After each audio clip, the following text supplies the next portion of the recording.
Oi. Shuba-duba-dai.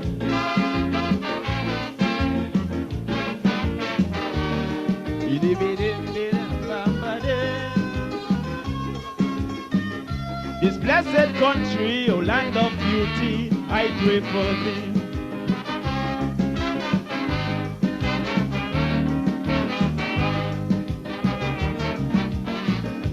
Some people have that wrong philosophy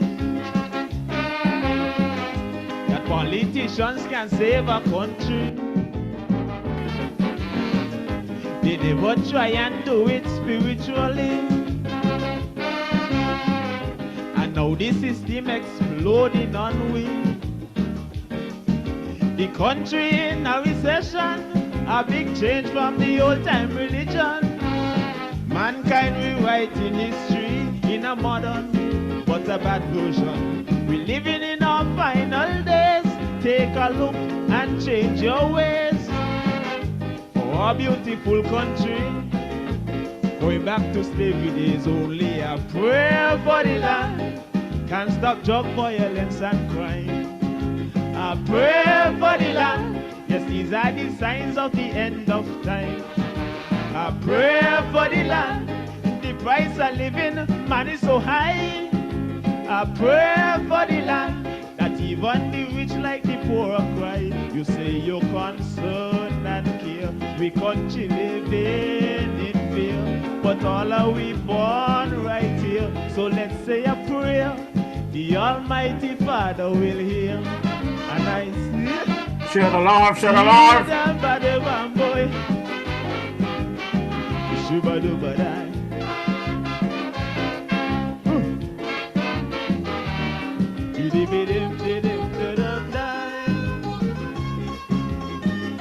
Oh God Almighty, show some mercy on this our country.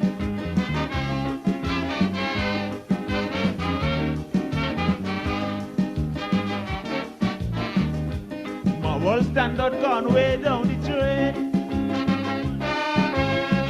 Little children using rum, crack and cocaine. It seems like wicked-itions gone insane. And everyone playing the dirty game. Too much guns and drugs in the country, owned by Tom, Dick and Harry.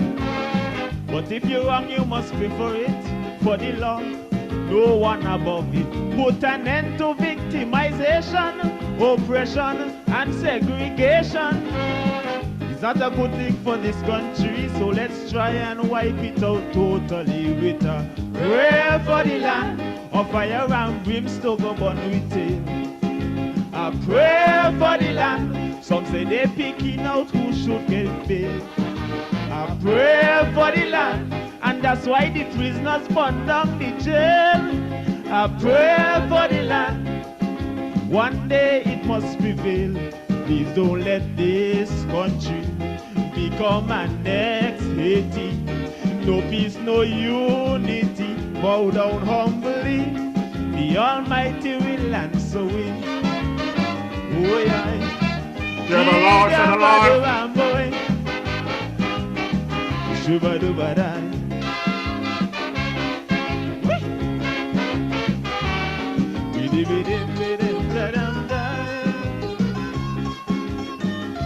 Oh God Almighty, show some mercy on this our country.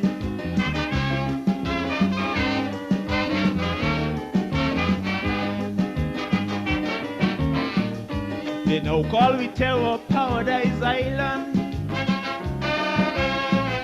No longer a country where peace abound. Yes, I used to boast about my land of beauty. The freest nation with democracy. But now we are the capital for drug pushers and money launderers. Shame and scandal is on we, take it state tarnish universally. Some blame it on the politicians for the unstabilized conditions. We going from bad to worse, Our blessed country now close, but a prayer for the land will help us to live with other people. A prayer for the land, for that's why the nation in big trouble. A prayer for the land, united we stand, divided we fall. A prayer for the land, citizens answer your duty call. Righteousness exalts the nation. The most I hate poor man depression. So I'm calling on everyone to take a stand. Take it, listen to my song. Did a bad over boy. Shuba duba die. What?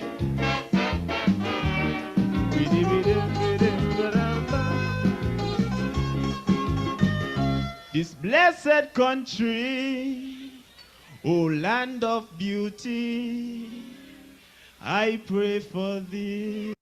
Sounds of the mighty Craig. I pray for the land. I pray for the Federation of St. Kitts Nevis as we go through a very serious time at this moment. I'm DJ Mauricio, and I'm coming to you live and direct from my bunker here in the Republic of St. Paul, St. Kitts. Yes, you heard it correct. I am back in the Federation of St. Kitts Nevis doing my thing, and I'm coming to you live and lively here from my bunker in the Republic of St. Paul's. We have a lot to discuss this evening, lots to talk about. You know, the hot thing nowadays about the press conference, the national press conference last Friday, amongst other things. We're going to be talking the things them this evening. And, you know, DJ Mauricio not here for no gimmicks and no tricks and to play no politics. We're going to come to you straight.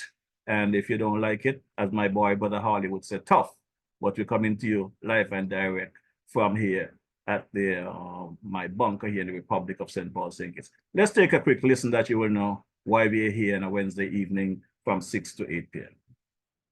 Wednesday evenings are heating up. Log on to DJ Mauricio's Facebook Live broadcast every Wednesday evening from 6 to 8 p.m. It's a frank and candid exploration into the social, cultural, political, and economic issues affecting our federation. And just in case you missed it, you can also catch the broadcast on his YouTube channel, DJ Mauricio. Subscribe to the channel on YouTube and smash that bell. You will be notified whenever he goes live. DJ Mauricio, every Wednesday evening, Facebook 6 to 8 p.m. or thereafter on his YouTube channel, DJ Mauricio. Log on.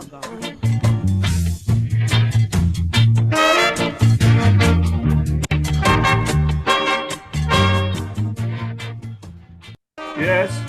Wednesday evenings are heating up. Log on to DJ Mauricio's Facebook Live broadcast every Wednesday evening from 6 to 8 p.m. It's a frank and candid exploration into the social, cultural, political, and economic issues affecting our federation. And just in case you missed it, you can also catch the broadcast on his YouTube channel, DJ Mauricio. Subscribe to the channel on YouTube and smash that bell. You will be notified whenever he goes live. DJ Mauricio, every Wednesday evening, Facebook 6 to 8 p.m. or thereafter on his YouTube channel, DJ Mauricio. Log on.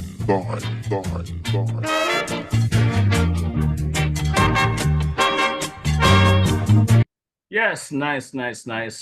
We are here every Wednesday evening, as you just heard, 6 to 8 p.m. and following this broadcast will be live on YouTube. And this evening, this program this evening is coming to you with the kind compliments of Nelson Springs Water Company here. Nelson Springs, lovely water people here, and the island of Nevis have decided to give DJ Mauricio some water to keep him hydrated in the Federation. So again, I'm feeling the love come across the waters there, over there in Queen City, Nevis.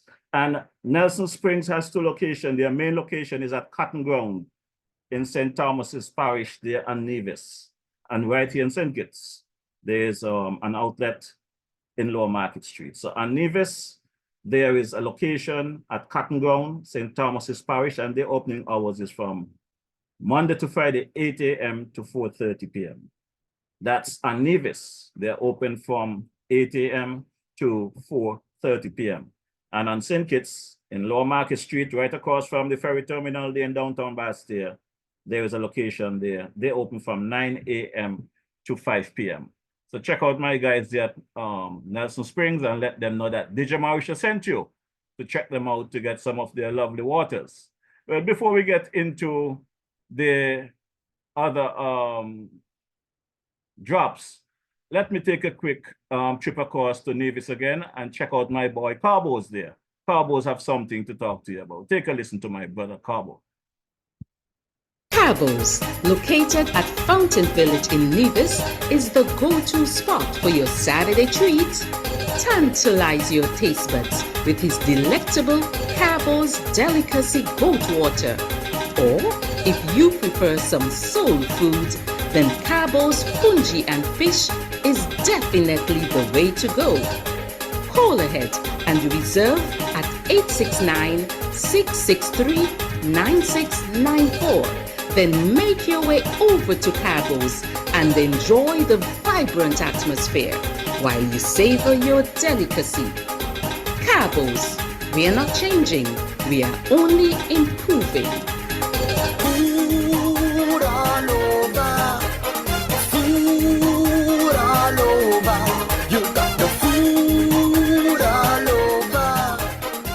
You're right, Carbo has food all over, and Carbo have expanded his service. He no longer just serve you lovely dishes there at Fountain in Nevis. Carbo have now expanded his service island-wide in Nevis and Federation-wide St. Kitts Nevis. You want to get your goat water, you want to get your fungi and fish, your cornmeal and fish, your mackerel and fungi, your saltfish and fungi. Carbo now open and have a wide variety of dishes that you can order. If you're having a party, you're having a repast, your graduation, wedding, whatever, Carbo is ready to serve you.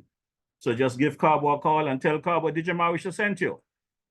And that is all it takes. Once you say DJ Marisha sent you, Carbo will fall in gear and make sure you have the Carbo's experience. Let's take a quick listen to my girl Carmen here as well. Carmen Caterers. Girl Sandra, you know where you can find nice fresh local food 7 days a week, one provision and all kind of thing. Girl, where? Right down there by Shellings, by Carmen Catering Services. Girl, she opposite the bus stop. Girl, and she also cater for weddings, parties, anything you want to cater for, funeral and all.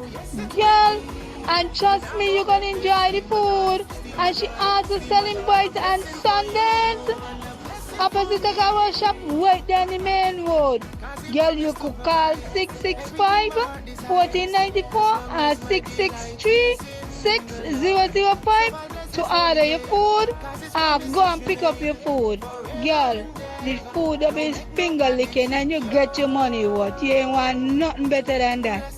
That's for sure. I had some lunch there from my girl there, Carmen, earlier today. Some lovely stew, turkey wings. I really enjoy my lunch today, Sister Carmen. Thanks for your continued service to DJ Marisha and this platform. We drop a clip here from my boy Malvern there in the St. Thomas Virgin Islands, the Spectrum Band. Want to give some love to DJ Marisha, so stand by. Hey, this is Malvern from Spectrum Band, and you're listening to DJ Marisha, playing you the best in Caribbean music. Hey, this is Malvern from Spectrum Band, and you're locked into DJ Marisha. Keep it locked. Yes, we got to keep it locked there. We got to keep it locked there because right now we're gonna go straight into the opening song. This song, you guys should know by now. Once you listen to my opening song before I get into Dwyer commentary and everything else, you know what the conversation is going to be about tonight. It's going to be frank, straight, and I encourage you, the online viewers, to feel free to send your comments in. And if there's anyone out there who feel like they can come and have a conversation or challenge me on the things I'm saying this evening, feel free to message me. I'll send you the code. You can come and screen and let's have a conversation, a dialogue. No fighting, no cussing, no disrespect. It's an open dialogue. Feel free to come on and have a conversation. But in the meantime, from last Friday evening to now. I was in the Bronx, New York last Friday afternoon when I got a call. Say, DJ Mauricio, did you listen to the press conference from the High Command and the National Security Advisor and what was said? I said no, but I'll take a look at it. And I went and I looked at it. And I have my own opinion. People tried to engage me in our kind of conversation over the last couple of days. DJ Mauricio come here and a Wednesday evening to have conversation, to be frank about things and talk the things. And I just want, before we get to fall into the program, you know, I want you guys to understand DJ Mauricio. For all of you anti-Dr. Rollins out there, anti-Wussy, Mr. Mauricio is not one of those people. I am open-minded. I understand when someone speaking figuratively or literally. So what Wussy say in this program, we're going to play the clips. We're going to discuss we're going to have the conversation. We're going to discuss the matter. But my disappointment with those mercenaries on social media, our Kitchen and division who's supposed to be right-thinking people, those folks in the opposition, those guys who are anti-Labor, anti-Dr. Joe, they're not even rational about their thinking. Because it appears as though something that Mr. Rollins might have said, Dr. Rollins might have said, whether it's true or false, we'll get to the bottom of it eventually. But I would like to know from you, the people, you, the online viewers, how could our citizens, locally in St. Kitts Nevis, regionally, internationally in the diaspora, get so heightened, upset, and calling for the head of Dr. Rollins because he speaks what he might believe to be the truth and the facts. His opinion doesn't mean it's 100% correct, but that is how he feels. How could you guys get so upset and calling for the head of Dr. Rollins, but yet the criminals, the gangsters that pointing those guns and pulling those triggers, I'm not hearing nobody crying about them. Nobody going after them. But you guys want to put Brother Rollins in a casket. You all want to deport him out of St. Kitts. So I want to know, are we living in a strange land? Is this the St. Kitts Nevis that I was brought up in? I would like to know. So I'm going to ask my brother this evening, the Honorable Congress Maynard, to open the program. It's open already with Brother Craig, praying for the land. But I'm going to open the program with this conversation. Are we living in a strange land? I want to know. I want to know. I want to hear Timothy Harris. I want to hear Ian Patches but tell me, are we living in a strange land? That you guys are so worked up about a statement that was made by Dr. Rollins than to be upset about the criminals that are roaming our streets and destroying the fabric of this country. And it doesn't surprise me, you know, that some of you former parliamentarians, it doesn't surprise me that you all are so upset at Dr. Rollins and not the criminals. Because a lot of you are mercenaries. You all have done more damage to this country by the stroke of a pen and with your corrupted deals that you all have made while you're all in government than these criminals. You all have done more damage to this country.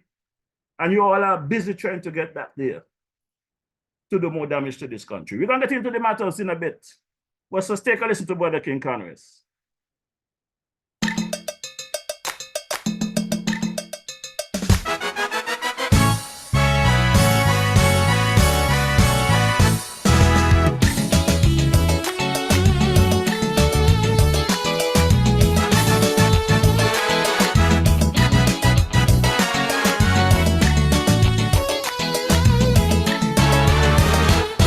I know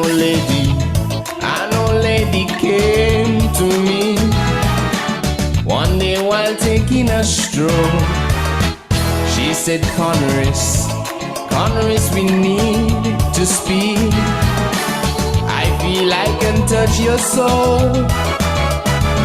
But do you know the story of a strange land where our children had to sing a song? Well, as I look around the world and more than ever in my question ponders on my soul. Are we living in a strange land, a strange land? The things are not how they were before. Are we living in a strange land, a strange land, where children are not children no more? She said long ago teens shamefully bowed their heads. If no bells did chime, but yet they barely swear. Now it's simply a fashion ravaging the town, while little boys during day and night terrorizing who living right. Are we living in a strange land? Yes, she really made me sit down and think, although I still wondering, are we living in a strange land?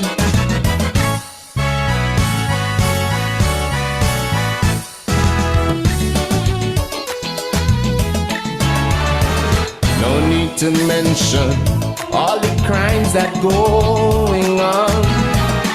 You have heard enough of that. My main concern is to go deep beyond and find what's wrong with us. For when a man beholds the next human being and without remorse wipe him off the scene, then something foreign lies upon this lonely heart in love with guns. So a question lingers on. Are we living in a strange land, a strange land? The things are not how they were before. Are we living in a strange land, a strange land, where neighbors don't love neighbors no more? She said years ago when she used to walk the streets, with a smiling face and hats off men would greet. Now they either lack manners or they want to kill, like the Kaiso soldier who sing ABC. Look how he lose but senselessly. Are we living in a strange land? She said, come, is this thing so strange to me? Go sing and rescue escape, because we living in a strange land.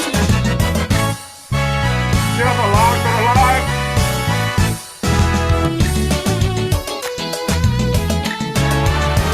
So much potential this great nation has to be a force in the world. Look at the progress, yes, the country moving on, but we can't afford to doze. For along with progress comes invasion of foreign things that break our morals down. Then Gene and Dinah die for mates, just the way the latest babes. Now the fatherless child has no mom to claim. Are we living in a strange land, a strange land, where we can't sing happy songs like before? Are we living in a strange land, a strange land, where a village don't raise a child no more? And to make it worse, I'm blaming politicians, when the truth is that this thing has gone way beyond. We need to start from the basics by turning to God. For times before he saved his children, he can do the same for us as well, and make St. Kitts a great land. All it needs is a pledge from me and you to stop the talk and start the do. Let's make St. Kitts a great land. But some may say to increase punishment, but by that stage we've lost our countrymen. We are losing our young ones to that foreign life. Let's attack our boys from the time they walk, on how to act and how to talk, to make St. Kitts this land. Not because fathers have let down their sons. Mothers, please hold on to your girls and make St. Kitts a great land.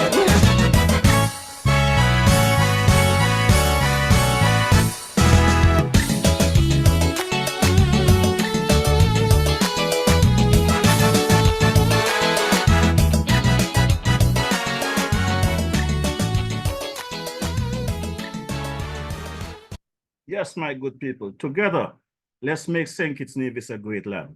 Now, for those mercenaries out there that are taking on my brother Wusi, I am letting you all know straight up front and center. I'm going to call the things the way I see it fit this evening. But one thing I'm not going to do is condemn my boy Wusi and demand any type of resignation.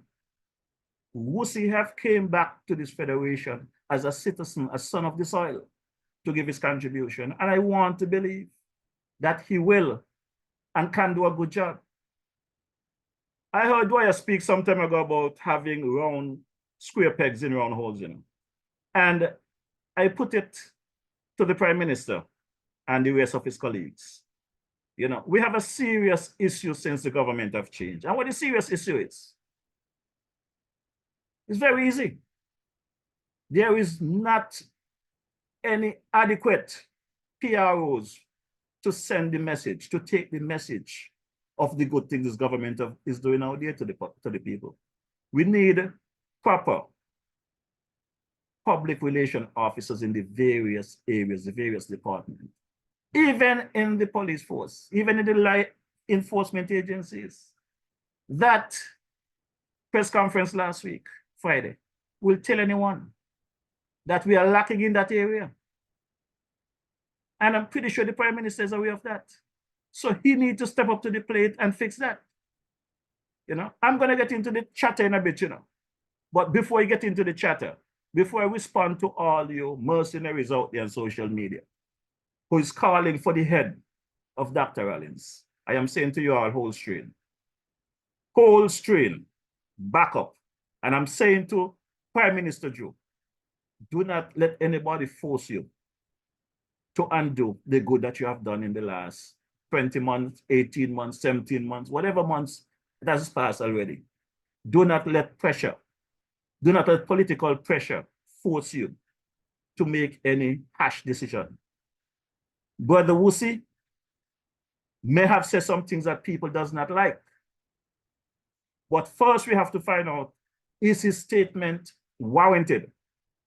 Is his statement factual? Are those killings out there, is what Wusi said there? Is people killing people because somebody killed somebody for them before?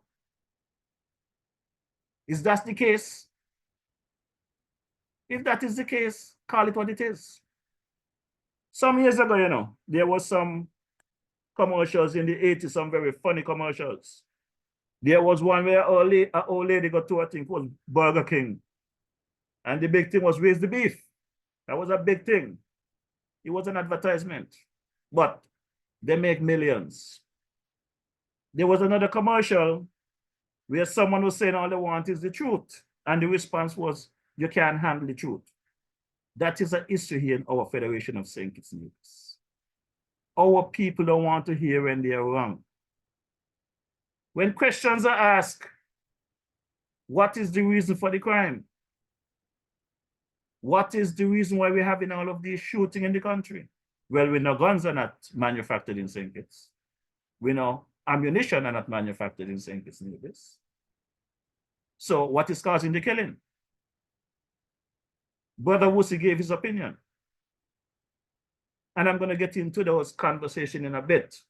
But before we go there, I want to lead off with Brother, the Honorable J.A. Dwyer Astafan's commentary for today. Because tonight ain't going to be a normal night, you know. Tonight ain't going to be a normal night. When I finish here tonight, I might have some friends and I might get some more enemies because I'm going to call it like it is. I'm not here to look for no likes and no love. We have to wake up as Kittitian and divisions and understand that we are just as responsible as the criminals them. Those in government, those who was in government, and those businessmen are companies that are here ripping off the country and taking advantage of our citizens. Because we see things and we ain't saying nothing. So we are just as guilty. So let's take a quick listen to Dwyer Stephen. Greetings. Like you, I've been hearing about potential changes at the level of permanent secretary in at least 2 ministries in the government. And I have no problem with that, provided that the actions taken or to be taken point in the direction of improving the public service, which we know needs improvement. And if changes are to take place, then maybe some persons should not have been appointed in the first place. Nevertheless, I always respect people who, having found out that they made a mistake, are man and woman enough to correct their mistake. Now I want to focus on the Ministry of National Security, where the permanent secretary reportedly has been sent home on leave. But before I go any further, let it be clearly understood that what follows here is not and must not be construed as either an attack on or defense of the permanent secretary.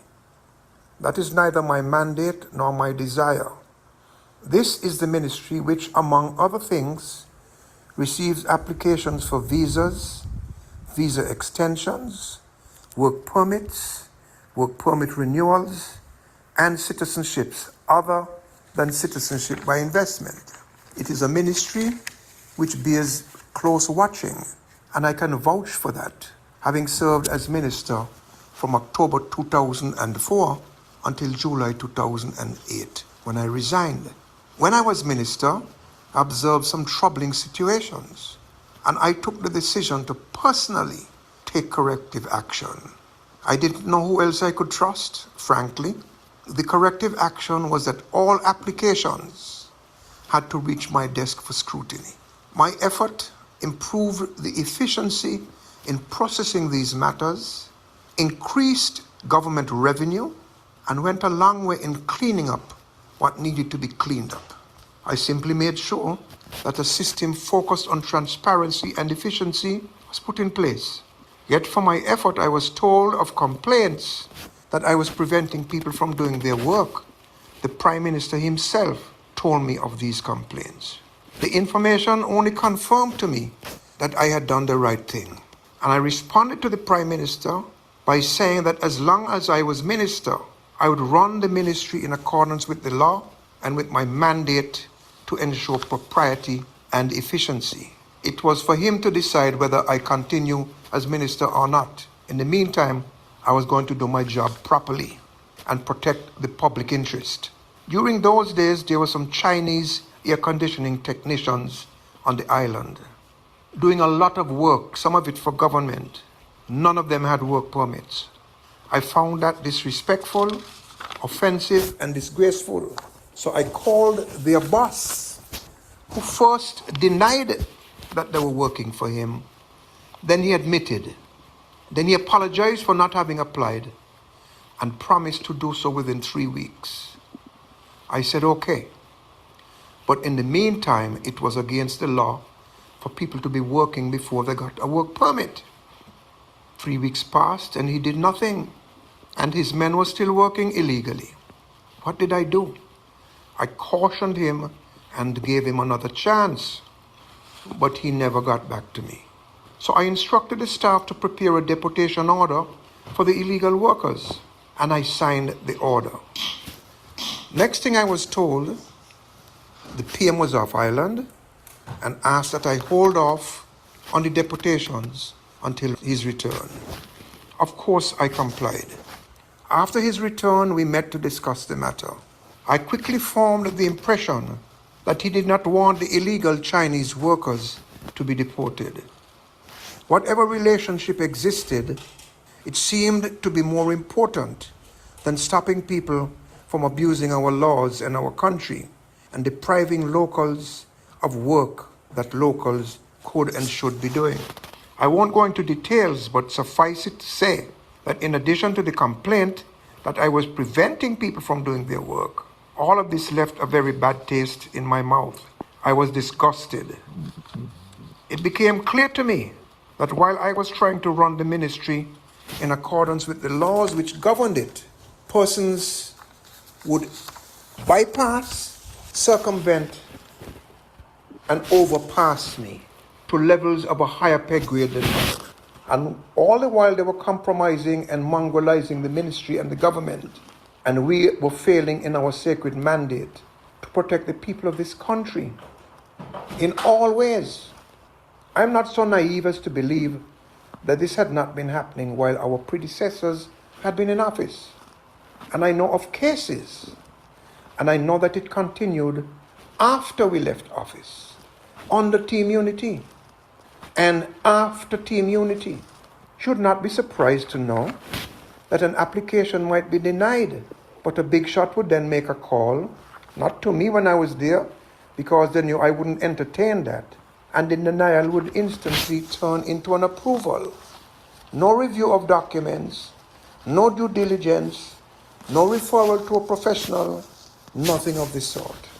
Now, during my days as minister, I noted that certain employers were breaking the law, employing people without work permits, presenting fraudulent credentials to the ministry, informing the ministry that they wanted to bring in people to be administrative assistants, when all these people were doing was being store clerks and sweepers and even house cleaners, advertising their jobs in the newspapers, but having no intention of hiring locals, etc., etc. It was a scam and a sham, and they were getting away with it, and perhaps they still do. We try to control and eradicate that. So again, you should not be surprised to learn how some of these same employers celebrated when I resigned from the cabinet. So my assessment is that what I tried to curb and control only got worse in the following years after I left. Fast forward to the present, the situation is very bad. First of all, 20 years ago, we had a handful of Cubans here. Now I'm told we have over 1,500. Most of them here looking to transition into the USA or Europe. Don't get me wrong, I'm very grateful to Cuba for what it has done for Caribbean people and for the so-called third world. I'm sorry for Cuba that it has been made to endure all of these hardships from the United States and elsewhere over the past 60 years, simply because Cuba has chosen a system that the USA doesn't love, while the same USA deals with atrocious and murderous governments across the globe. However, that doesn't mean that we must open the floodgates. We cannot afford to do that. And a number of them working illegally in this country and getting into fake marriages have compounded the problem. Then there are the Haitians. In one recent case, about 12 persons applied for visas to enter St. Kitts to celebrate the birthday of a relative of theirs in St. Kitts. And all of them wanted 6 months stay in the country to attend a birthday. Why 6 months? To attend a birthday. And did they have the money to sustain themselves? You believe so? So what's been happening here is, apart from the occasional boat of people dropping into our waters, there's a more subtle form of human trafficking. These processes are handled by organized business in those countries and in this one. Just like what happens in the movement of people from the Dominican Republic to St. Kitts. And much of all of this happens under the eye of the Ministry of National Security. We love and care for Haiti, but we are doing our own people no favors by allowing this slackness to take place. Why do we allow CARICOM people to come here for 6 months when we fully know that they do not have the means to sustain themselves? And who takes 6-month vacations? Not even rich people. This thing would be funny if it wasn't so sick. Clearly, all of this is part of an enterprise to get Haitians out of Haiti, Cubans out of Cuba, Jamaicans out of Jamaica, and preferably into the US, staying in St. Kitts Nevis for as short a time as possible, and in the meantime getting work without the proper papers and depriving locals of getting work and giving unscrupulous employers the opportunity to take advantage of these foreign workers and to neglect their duties to ensure that Social Security and other government agencies are properly taken care of in the process. Meanwhile, those who come want to bring their children, their mothers, their fathers, uncles, aunties, cousins, etc. They get married, often as a business arrangement, and the whole thing explodes into a mighty mess. How much of this can we absorb? How much more until the people of this country rebel and revolt against this? To all of these people coming in and those who broker all of this, we are a soft country, easy to penetrate, easy to do as you like here and get what you want here because national security is not performing its duties and politicians and other big shots are playing with it. There's one employer who has 3 illegal workers, and when the immigration officers visit, the 3 run out the back door, and the employer becomes offended that the immigration officers are doing their work rather than being ashamed of himself for disrespecting our laws and our people and saying how he's not going to vote for the Labour Party again because of this. He wants to be wrong and strong, insult and abuse and disrespect the laws and the people of this country and the government, and getting assisted along the way by the same government which he's now threatening to get rid of if he doesn't get his way. And they like to boast about the friends they have in high places. The integrity of the process is compromised. I'm told of one of them applying for work permits for the positions of manager and waiter. Certain questions were asked, and he shifted and said that the applicants would now be chefs. Of course, that will raise a red flag. He was made to wait for 4 months, but he was having none of it. So he called a big shot, he says, and he says he got his way. And look at now, on Facebook, one of them is saying that they got rid of her. Do you know how long it takes to formalize a work permit in St. Martin? 6 months. Cayman is tough.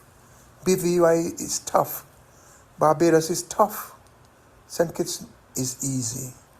What a shame. As I said, you look at social media, you'll see certain people beaming and gloating over the PS being sent home.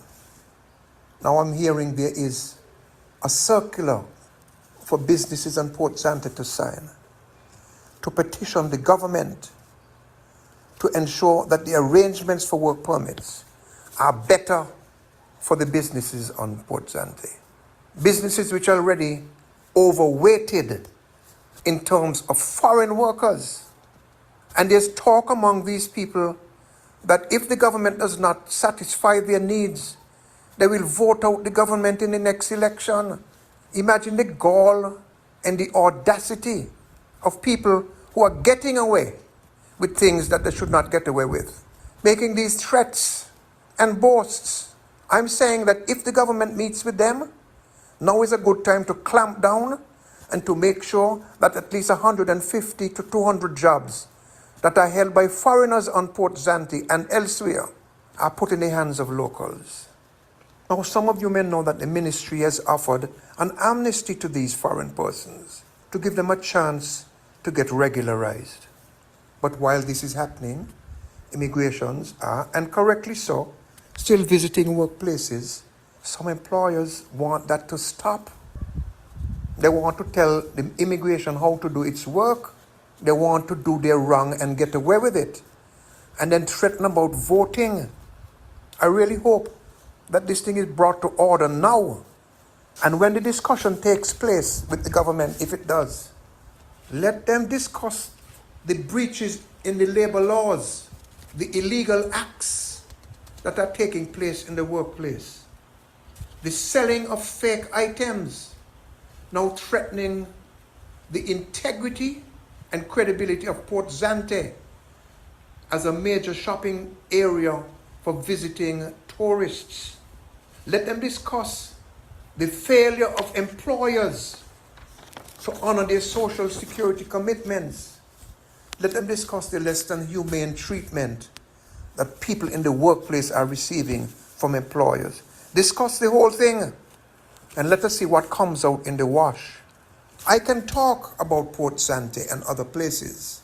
I was instrumental in bringing business to Port Zante, and I did not do all of that to see the wrong things that I see happening there and elsewhere in our workplaces in this country. Meanwhile, I'm told that immigration has been advised not to visit workplaces while the amnesty still exists. I think it ends this month, April. That makes no sense. The immigration officers have to visit the sites because while you're encouraging people to come in under the amnesty to regularize themselves, the visits by the immigration officers help that process and help to tidy up the situation. Amnesty or no amnesty. Here's my point. The problems in national security go far beyond the confines of the office of Permanent Secretary. The problems go above and below that office, sweep across not only the entire ministry, but the entire government. And there seems to be little political will to turn this ministry into a professional and efficient organization and protector of the best interests of the people of this country. And while this slackness takes place, people will come in, they will game the system. Unscrupulous employers and those who coddle politicians and other government officials will continue to abuse the law and abuse the people of this land. And crime will continue to fester and trouble us all. And we will continue to fall short and to fail. We have to deal with that. And now is the time. Thank you. Yes, Brother Dwyer, very powerful commentary and very timely as well.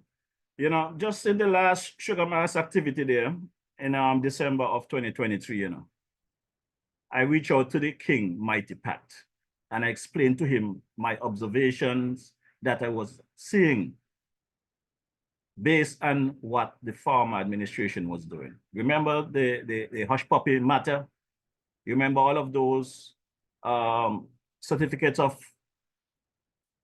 citizenships that you only had to wait less than 30 days to get this stuff, and you can get your citizenship, you can go and get your voter's ID and vote in the 2022 election. This is coming from the former Team Unity administration. The People's Action Movement, PAM, led by the Deputy Prime Minister, Sean Richards. The Concerned Citizen Movement, CCM, that is now and still is in government and Nevis. Premier Mark Brantley is the premier. Premier Mark Brantley is the leader of the opposition in our federal parliament. The former Prime Minister Timothy Harris, the leader of the PLP, all of them came together under one heading. I am of the view that they're the one that why we have the problem we're having now. And we are soon to be alien in our country, in this Federation of St. Kitts Nevis, if something is not put in place and done. Their taxes are within our citizens. Foreigners can pick up the phone and call their friends in government when they don't like what they're getting because they don't want to follow the law. But we, the citizens, we must follow the law, and we get even knocked out. Dog better have done some of us. Thanks to the former administration. I've said time and time again, the new Labour administration under the Prime Ministership of Prime Minister Joe is trying to clean up things and put things in place. As a result, some of the manifesto promises are going to be slow because anyone who is into building understand hurricane come and rip up your country, you got to rebuild it. Before you start building your homes, you have to clean up. It's a cleaning up thing. My problem is, is these same politicians from the former administration that done all this damage to the country. They're out there doing press conferences trying to fool you innocent people. And I call you all innocent because I think people can't be that dumb to fall for them gamesters there. I am saying the people of St. Kitts cannot be that dumb to fall for what Timothy Harris them saying out there. I was not in the press conference yesterday, but if I was there in that press conference, while Timothy is trying to tell the journalists when they ask questions to go and ask Prime Minister Joe, to go and ask this person, to ask this person that. I got a simple question to ask Timothy, you know. And I have a simple question to ask Josie Byron. And I have a simple question to ask Ian Patches-Libert.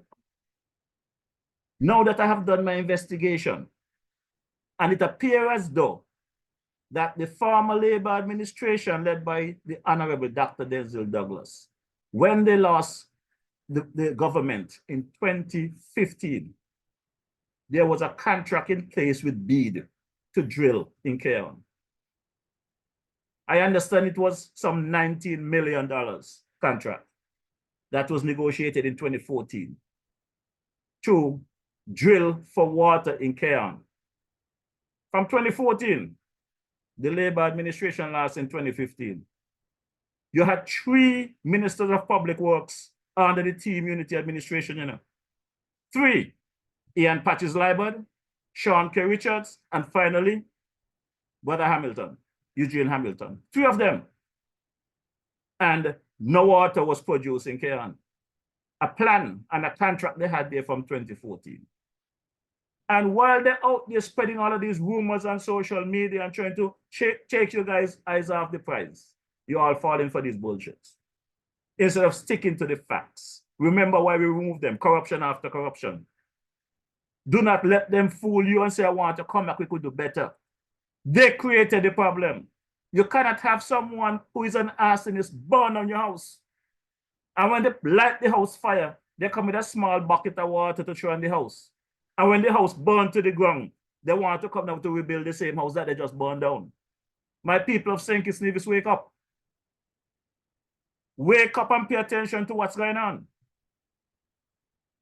I am coming to you here this evening from, according to the Honorable Gart Wilkin, you know. He said, this is my parliament. So I guess I'm going to have to change the name from the DJ Marisha live broadcast on Facebook to the DJ Marisha Parliament on a Wednesday evening.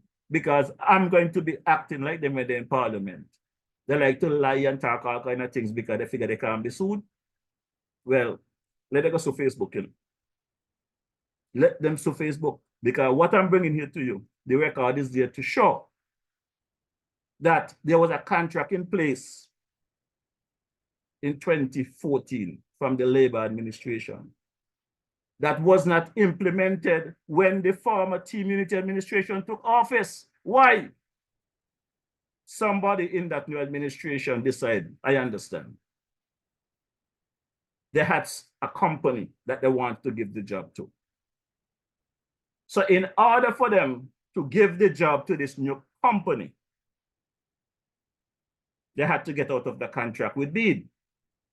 Well, we could ask BEAD the question whether they saw or not, you know. Because somebody tell me it's some higher powered attorney came in from overseas. Some came as far as from the UK to negotiate getting BEAD to give up that contract. I understand BEAD was paid over $1 million to rescind the contract without doing any further work. I understand there was ministers in government who was asking for $500,000 as their kickback for the contract to go through. There was another minister who was asking for some $750,000. This is what the information I'm getting.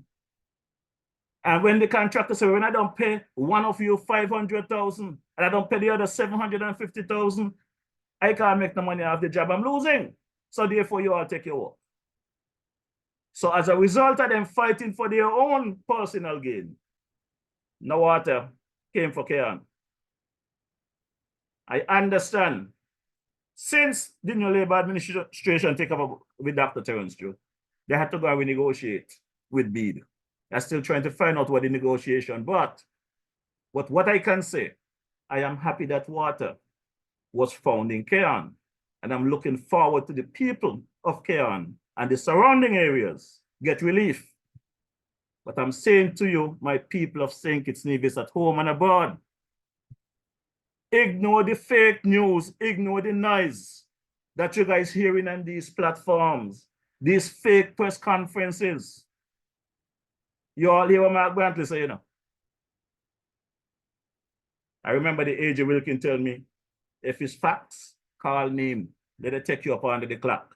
Because they're gonna have to tell the judge if you're lying or not.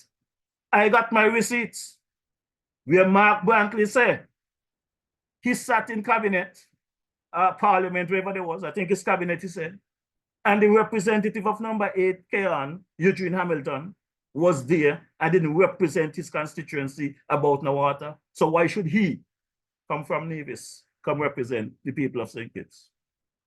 Remember, Mark Brantley was the foreign minister for the federal cabinet, you know, for the federal government, flying here, there, and everywhere, and federal dollars. But he said he sits in cabinet and federal issues that's supposed to be of importance to the people of St. Kitts Nevis, he not got nothing to say because it's not affecting him in Nevis. These are the people that you all put in office. These are people that are still there. These are people that need to be out of office. Some of them should be in jail. Some of them should have never had the opportunity to sit in parliament in anything representing public office again, but they're still there. I want to know if our people of St. Kitts Nevis are going to make what Ian Patches would say come to reality, that 98% of us, given a common sense test, we're going to fail. I want to know that. And it brings me to the next topic. I have 3 clips I'm going to play in a bit. One of those clips, the shortest clip, is what been making the rounds on social media since last Friday. A statement by the National Security Advisor, Dr. Rollins, Brother Wussing. And my question is, you know, if this statement has risen the kind of concern in the country as much as it did, why is it the shooters, the murderers, the mercenaries, those corrupt government ministers, past and present, if they have in the present government, call them out? Why you all want Wussy head? Wussy got your back. Steady here, stand firm and do your job. Marisha got your back. Marisha have your back. Because before I go against you, Wussy, before I go against you, I want somebody to tell me that your statement is wrong. If the statement you're making, Wussy, holds true, you shouldn't have retracted. No kind of pressure should have made you retract your statement if that is facts. And if that is your opinion, in your retraction, you say you misspoke. You didn't misspoke, Wussy. You gave your honest opinion on what you have seen. If you're wrong, and the record show you're wrong, let the police commissioner stand up at the press conference and said, no, this is not the matter. This is not the situation. As a matter of fact, during the press conference, I want to know why the commissioner of police was not the lead person on that platform. It appears as though that Brother Rollins was the lead person on the platform. The commissioner of police is the head of law enforcement in the police force. The advisor is an advisor to the prime minister. The prime minister was out of the country. So why is the advisor leading that platform and not the commissioner of police? Where is the PRO for the police department? Where is the public relation officer for the police department? Why they could not do a better job? Because what the public is saying, by the start and end of that press conference, they didn't feel any safer. This is what the public is saying. This is about public safety, law enforcement, police officers, public safety. So you don't need to have no advisor or nobody else to come talk about the things that is happening. One of the issues that I had with the advisor statement is about the mathematical, whatever they use to determine where the next crime is going to be held. I have seen too much on St. Kitts and Nevis where people are gunned down, killed in areas, and in a matter of hours it's business as usual. No presence of police, no presence of the army. This does not make sense. When there's a crime scene, you hat it up for weeks, you hat it up for months. Ensure that the people understand that you're here to protect and serve. Not 7 o'clock in the night, somebody get killed, and by 10 o'clock, you're back to normal, you can't see the police in the area. That is what I'm saying. Mr. Prime Minister, this cannot be this way. We have to have a conversation. This system has to change. By now, I'm not going to hide it. Many of you should know I am attached to the NYPD. But even before I was attached to the NYPD and have the conversation with the NYPD about what is taking place on St. Kitts, they have offered their help. I have invited them here. They're willing to come and help. But who am I to invite them? It's you, the people in government, the people in the forces. In 2022, when I was invited to my swearing-in ceremony, when I got my promotion, I invited the Prime Minister, the Commissioner of Police, to the swearing-in because I wanted to give them some connection to the top brass of the NYPD. The Prime Minister could not attend because he had a previous engagement. The Police Commissioner could not attend because he had a previous engagement in Trinidad. I understand all of that. What happened to the deputy then? The deputy could have come and try and make some connection. No lower rank person, the PS, nobody else could have come to one police plaza in Manhattan and let DJ Marisha introduce you all to the top brass of the NYPD to try and help get some equipment here in our beloved federation. That's what you all trying to tell me? Me can talk the things, I mean, who don't like it tough. Because I am tired of seeing people get gunned down in the street of St. Kitts Nevis under all administration. And in a matter of hours, the scene is cleared, no presence of officers. I'm tired of seeing that.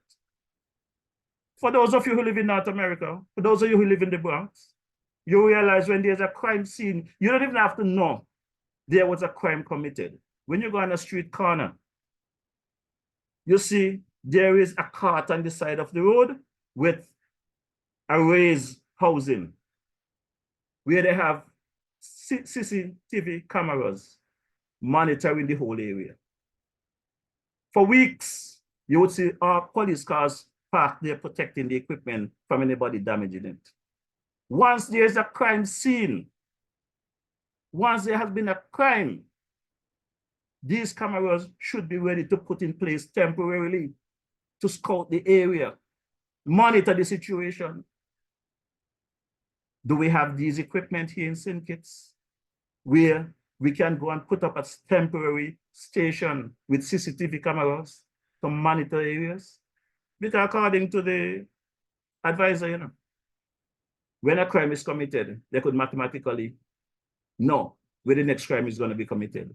So if they knew mathematically where the next crime is going to be committed, why won't there any cameras? Why won't there any officers at John Street for the second murder? I don't want to just hear big talk. I don't want to just hear talking. I want to see action. I want us. You guys are saying the citizens must come to you. Well, I am one of the citizens that reach out to the advisor, you know. I called the advisor on Friday. I didn't get him. I came into the country on Saturday. I called him on Sunday. I didn't get him. I messaged him on Sunday, asked him to give me a call. He said he'll call me when he get out of a meeting he was in. But today is Wednesday, you know. Today is Wednesday and I have not heard from the advisor. But I am not going to assume anything why the advisor have not returned my call. What I would say to the advisor is, I know you might be under a lot of pressure at the moment. And DJ Marisha is not one of them who out here criticizing you. I have an issue with you or what you said. DJ Marisha is one of the individuals that would like to have a conversation with you and let you know that you didn't do nothing wrong, you know. In my view, you did nothing wrong. Because knowing your background from a military standpoint and what you have been through out there, there's a difference between a public relation officer and a war officer. You are not hired to be a PRO. You should not be doing PRO work. You should be giving advice to your prime minister and whoever else. There should have been a PRO, a public relation officer, dealing with that matter at that press conference. You was in the wrong place. You was performing the wrong duty, brother advisor. And I would advise you to stay away from that. Focus on where you should be. Because I believe you got the knowledge, you got the I must say, the knowledge and the will to help and assist in what we are dealing with, brother advisor. So for tonight, I'm going to get into the clips in a bit. But before I get into the clips, let me say a quick good night to some folks because it's going up on the 7 o'clock hour. I'm not going overtime either. I am not going overtime. And the passing of my boy, brother Adrian Lamb, I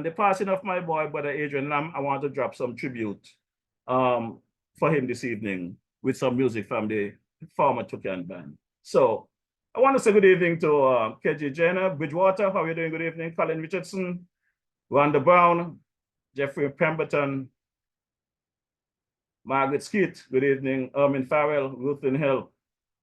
Hugh Coleman Davidson, how are you doing? Hope all is well with you. Valerie Hanley, Arlene Jeffers Sanford, Linda Butcher, Josh Antafari, how are we doing? Welcome to the ride. Kittishan King, greetings.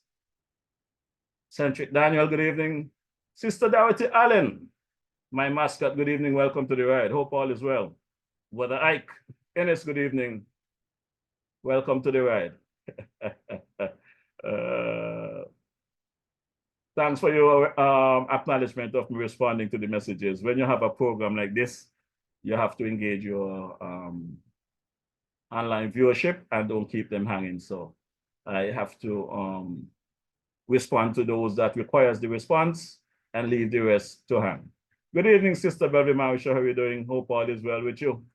Annette Morton, good evening. How are you doing? Hope all is well. Valentine Buchanan, Brother Elvis Williams, aka the King Freddy. Arlette Wharton, Enoch Smitten, good evening, sir. Welcome to the ride. Valerie Hamilton, Anelta Robinson, good evening. How are you doing? Deetra Farrell, how are you doing? Hope all is well with you there in the boogie. Livingston Brown, good evening, brother. Welcome to the ride.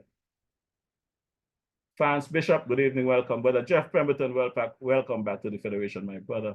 Brother Ivor Henry, welcome to the ride. Desmond Claxton, welcome to the ride. Brother King Chubby, how are you doing? Caroline Liebert, Linda Clark, Brother Sebastian Williams, how are you doing? How is folks there in the Connecticut area? Sister Haley Phipps Tennant, welcome to the ride. How is the folks there in Scotland? Everything is good there? Gwenda Skelton, welcome to the ride. Kali Ferrick, how are you doing? Welcome to the ride. Sandra Huggins, good evening. Welcome. How is Yvonne and Millie and the crew? Hope all is well there. Veronica Roberts, Justin Hazel, welcome to the ride. Well, folks, you know, I cannot call all the names and the thread because if I do that, I would be here all night. So I'm just running through a few names to hail up you folks and show you my appreciation for coming online weekly. Brother Joseph Brooks, welcome to the ride. Here's a Claxton, welcome to the ride. Thanks for your continued support. Brother Romelo Jeffers, welcome to the ride. Thanks for your usual support. Vaughn Walters, Thaddeus Deposer, good evening, my brother. How are you doing? Hope all is well. Terence Arundel, welcome to the ride. Melissa Pemberton, Jacquet, Amigo Keys, welcome to the ride. Susie Warner, welcome to the ride. Brother Curtis Cook, welcome to the ride. Hilla Brown, how are you doing? The folks there, the VI, Brother Alston Connor, how are you doing? How is the Anguilla crew? Marlene King, Brenda Morgan, Bertram Farrell, welcome to the ride. Brother P. Eustace Hendrickson, welcome back. How are you doing, my brother? I hope you're healing up well and I hope you're gaining strength day by day. Sandra Thompson, welcome to the ride. Everson Harris, how are you doing? How is the folks there in the Toronto area? Justin Stacy Batcher, how are you doing? Hope all is well. Brother Ronald Hendricks, how are you doing, my brother? How is things in North Carolina? You is a thing. How are things on your end? Chester Watson, welcome to the ride. Kent Bonnier, how are you doing? How is Pam and the team there in the VI? Yasmin France, welcome to the ride. Jermaine Underwood. Brother Ivor Henry, no overtime tonight, my brother. No overtime tonight, King. Tamika Francis. Adessa Do, welcome to the ride, brother. Ambassador Ian Queeley, how are you doing? Welcome to the ride. Mona Davis, Septimo Hanley. Everson Powell, Chara Queen, welcome. Harleen Williams, Jennifer Queeley, Carol Libard. Wow. Good evening, Sister Gwyneth Marish. How are we doing? How is my baby girl? How is Jeff Roy Jr. there in the LA area? How is Sister Jazz, my sister in Tortola? Esther Mokish and the kids. Brother Carl Morris there in St. Thomas. Sister Patsy Brown, how are you doing? How are you doing? Alicia Morris, hope all is well with you, Brother Sower, Maralf and the rest. Irving Maynard, hope all is well with you guys. Wow. Now, let's get into the clips. We have 3 clips I'm going to play right now. One of the clips is 19 minutes. This is the clips that has been creating such anxiety amongst us. And I say us, even though I don't have a problem with the advisor to the national security. I'm part of the community and people are stopping me, police officers stopping me, asking me what I think and whatever. So you guys don't know how I think this evening, right? But at the end of the day, there's a clip of 19 seconds that create a whole mess in our beloved federation. Social media was on fire. Then, in my view, Dr. Rollins went and retracted his statement, which is another 45 seconds we should have never done if he feels the way that he feels. And then the real opening message of basically 3 minutes and 12 seconds, where he was speaking about the country. Nobody remember to play those things. So I have decided to select those 3 clips and let's have the conversation and wake up our beloved people in St. Kitts Nevis and stop trying to destroy our people. So take a quick listen. This is the clip that have the place in an uproar. If you know that you're involved in the murder of someone, I would encourage you to borrow some money, buy an airline ticket, and leave the island. Because it's going to cause us problems. That's as bluntly as I could say. Okay, so that is a statement everybody's all upset about. And how I take that, I didn't take it literally. I took it figuratively. Because I think what Dr. Rollins was trying to portray to the Federation and to the gangsters them out is this. If you know you have done somebody harm out there, you know you have committed a crime, you have killed someone, your days are numbered. So in an effort to ease the pain of the country and the citizen, get out of the way, because as long as you stay here, your days are numbered. The country is going to get a stain on it, because it's not going to be stopped until the country is cleansed of you all, the bad weed. That's what Brother Rollins was saying, you know. He's not encouraging any criminals to leave the country to run away from prosecution. He's trying to tell the bad boys, the criminals, if you have done this, the only way to keep the country safe is to get out. My grandmother used to bust me and I said, I get a lot of innocent blows, because she said, if you was not there, your name ain't gonna call. And sometimes I don't even know what they're talking about. Even today, as an adult, my name they're calling things I don't know about. But they say DJ Marisha, and everybody run for it. I always say my name is very long but easy to call. What Brother Rollins was also trying to say to the country, prepare yourself. Because these people going at each other is not going to end and good. It's not going to end good. So mentally you are prepared for it. The issue I had with Mr. Rollins' statement is when he went on further to say that the country is safe. Because in my view, bullet not gonna eyes, and bullet don't bend corners. So when they pull and point, when they pull the gun and point at you and pull the trigger, innocent people can get hit. So the country is not safe as long as bullets are flying all over the place. But I could understand figuratively what Brother Rollins was trying to say. And I don't agree with him retracting in the statement because I honestly believe that is his opinion. Whether it's so or not, that is his opinion. And I support his opinion until somebody tell me different, Until somebody tell me different, I am going to support Brother Rollins and that statement, my good people. So if you all want me to leave the country, feel free to tell me to leave. Because that statement by Brother Rollins, I support it. What I don't support is the retraction. Because I think he retract his statement based on pure pressure. It's not the first time Dr. Rollins made a statement. I interviewed Dr. Rollins a few weeks ago, or a few months ago, and he made that same statement. So I want to believe that he honestly, that is how he feels. But he been under pressure. Because why? You, Petition and Division, can't handle the truth. So I want to hear the police commissioner.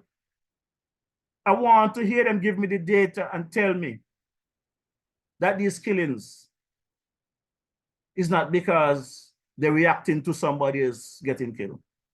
And then, if they can prove that to me based on data, then I could say to Dr. Rollins, your retraction is well received. But until then, I will not receive this. Good day, citizens and residents. Lionel von Frederick Rollins is my name, and I am the National Security Advisor. During a press conference of the Ministry of National Security on Friday, April the 19th, I misspoke, and for that, I apologize. What I intended to say was, if you are thinking about committing a murder, you should buy a plane ticket and leave the island. I will never encourage anyone or any criminal to abscond or flee from justice.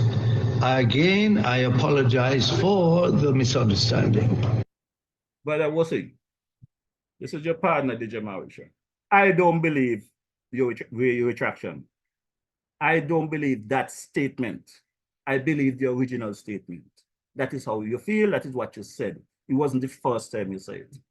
As a matter of fact, it's the second time I heard you made that statement. And if those facts are what they are, is what they are. If the people don't want to hear it, tough. But I don't think the Prime Minister, Prime Minister pressure, been under any pressure to what? To sanction you for doing your job? If that is what it is, that is what it is. Gangsters going after gangsters. I was having a conversation with some folks today in town. And some people is of the opinion that some of the killings and shooting is not just about gangsters going after gangsters, but people doing people things, people thieving people things, people threatening people. This afternoon, while I sat and wait for a gentleman to bring me some sugar cane, which I had to leave, there was a guy dressed in a security uniform, threatening somebody to kill them. I was sitting with my boy Noah Mills. Noah Mills and I were having a drink. And I ignored the noise. But Noah picked it up and brought it to my attention. Noah said, boy, Marisha, you realize what's going on here? A man just in a security uniform threatening somebody to kill them. I said, well, this is the thing down here. It is a common thing for people to threaten to kill. It's a new paradigm in our beloved federation, and I keep talking about the marijuana. They're chain smoking, they're drinking, they're not normal in their head. I said before, this marijuana stuff that they say they're going to make legal is going to become a pandemic. It's not everybody could handle it. I remember back in the days when a man smoke a ganja and they got into the little dream and they're giving you all kind of philosophical ideas. I believe me, boy, I don't know if you smoke, Romeo Paris. I do not know if you smoke. But when I speak to Romeo and he reasoning with me, he reminds me of those Rastaman back in the days when they used to just give you ideas and show you how to motivate people and how to do things right and how to be positive about life and whatever. That's what I just see in Romeo Paris when he speaks to me. And I got to ask him if he smoke marijuana, if that's just a natural thing. Because when this man talked to me, everything is so positive. Just like I say on my Facebook page about my brother Adrian Lamb. Whenever Adrian Lamb catch me, this guy is always about reminding me of everything I have done. I just want to know sometime if you realize that I'm the one that do them, so I should remember them. But he's reminding me. Just as Eustace Hendrickson, whenever Eustace and I speak, Eustace is reminding me of everything I have done. But I think Eustace should know that I remember some of them in a Eustace, not all. And I appreciate the conversation and I appreciate the love you guys are showing me. But as I said, those two clips I just played, the one where Brother Wusi talk about leaving the country if you know you commit a crime because you're going to be one of the statistics, I believe he meant that. The retraction, Brother Wusi, when you say me we could talk about it, I don't believe you mean that. Somebody forced you to say that. But these comments coming up, these are real comments, Brother Wusi. And this is the problem I have. For 3 minutes and 12 seconds, you talk some good stuff, but nobody remember to put that on social media. So let's take a listen. In every society, in every civilization, one thing has remained constant, and that is crime and violence. There's always a lull, and there's always a spike. Right now, we are experiencing a spike. We do not like it. You don't like it. No one likes it. No one likes when there are young men and women getting shot down in the streets over nonsense. Most of it is retaliatory. Most of it is because your friend got shot, so you're going to kill someone. Most of it is your brother got shot, so you're going to kill someone. There are people who I believe maybe they go to bed at nights hoping and wishing that somebody will get killed so they can openly rejoice about it. We should be in pain when somebody gets killed. When one of our young men is murdered, we shouldn't be exploiting it for political expediency or for whatever reason. And I'm sure by the end of the day, you will see some quote about what I said taken out of context and used for some kind of political expediency. But when a young man or a young woman is murdered, we should feel that pain. We shouldn't be rejoicing. Number 10, number 11, number 12. But instead of rejoicing, come and see me, see the commissioner, see the commander. Say, we have an idea what we can do. This is what I think we should do. This is what I would like to do to help in the situation that we're in. But like I said, we are not in that stage where we are considered hopeless. The commissioner and the commander outlined some strategies, and we are going to implement them. Some of them is going to be disrupting to the lives, your normal daily lives. Some of you are going to be angry and upset. Just bear with us. If we stop and we search you, it's not because we don't like you. If we stop you because you're speeding, it meant you were speeding. If we stop you because you ran a red light, it meant you ran a red light. We may search you, we may not. If we search you and we find a weapon, you're in trouble. If nothing's found that could be considered nefarious, we let you go. But things are going to change a little, and it's going to change for the better. We are going to get this under control. We are going to try to fix it. We will indeed fix it. But we need your help, and we cannot do it alone. Greetings. So that was the opening statement of the National Security Advisor. They didn't see it fit to play that. 3 minutes, 12 seconds of real talk. They didn't see that fit. But they saw it fit to go out there and spread propaganda about the man asking criminals to evade prosecution. And it didn't stop there. Last Wednesday evening, I spoke about phone calls I was getting about 2 PSAs that were sent home. Basically, the PS of National Security and the PS of Health. I know the PS of National Security personally. The PS of Health, I don't have a clue who the person is. All I know, there's a PS of Health. And I made some statements last Wednesday. I spoke about what I'm hearing, and I said I was not in any position to comment because I don't have the facts. But I went on further and said, good evening, my friend, dear sister Abigail Archibald. And I normally have you drawn up. So if you have any information, please share it with us, because she always out there on social media with she drone, she know everything. So I am appealing to my friend Abigail Harrigan Archibald, to bring some information to us. Lo and behold, last week, I think it's Thursday or Friday, I received a message from Sister Abigail, a WhatsApp. You should not speak about things you don't know about, or you don't have the facts on. I asked her what she's talking about. She told me my program on Wednesday. I said, well, Sister Abby, did you listen to my program? No. I said, well, I would advise you to go back and listen to it.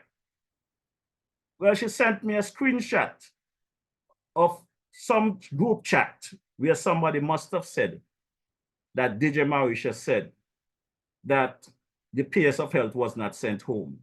And she's informing me that the PS of Health is a sister. Well, now that she gave me that information, I am familiar with the name, but not the person. I cannot say I ever met the person in person.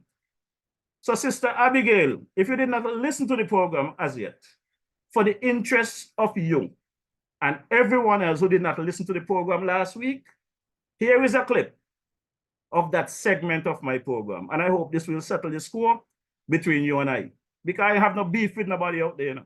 When I come here on a Wednesday night, is to bring the facts, have a conversation, engage in conversation that we could fix the issues in our beloved federation.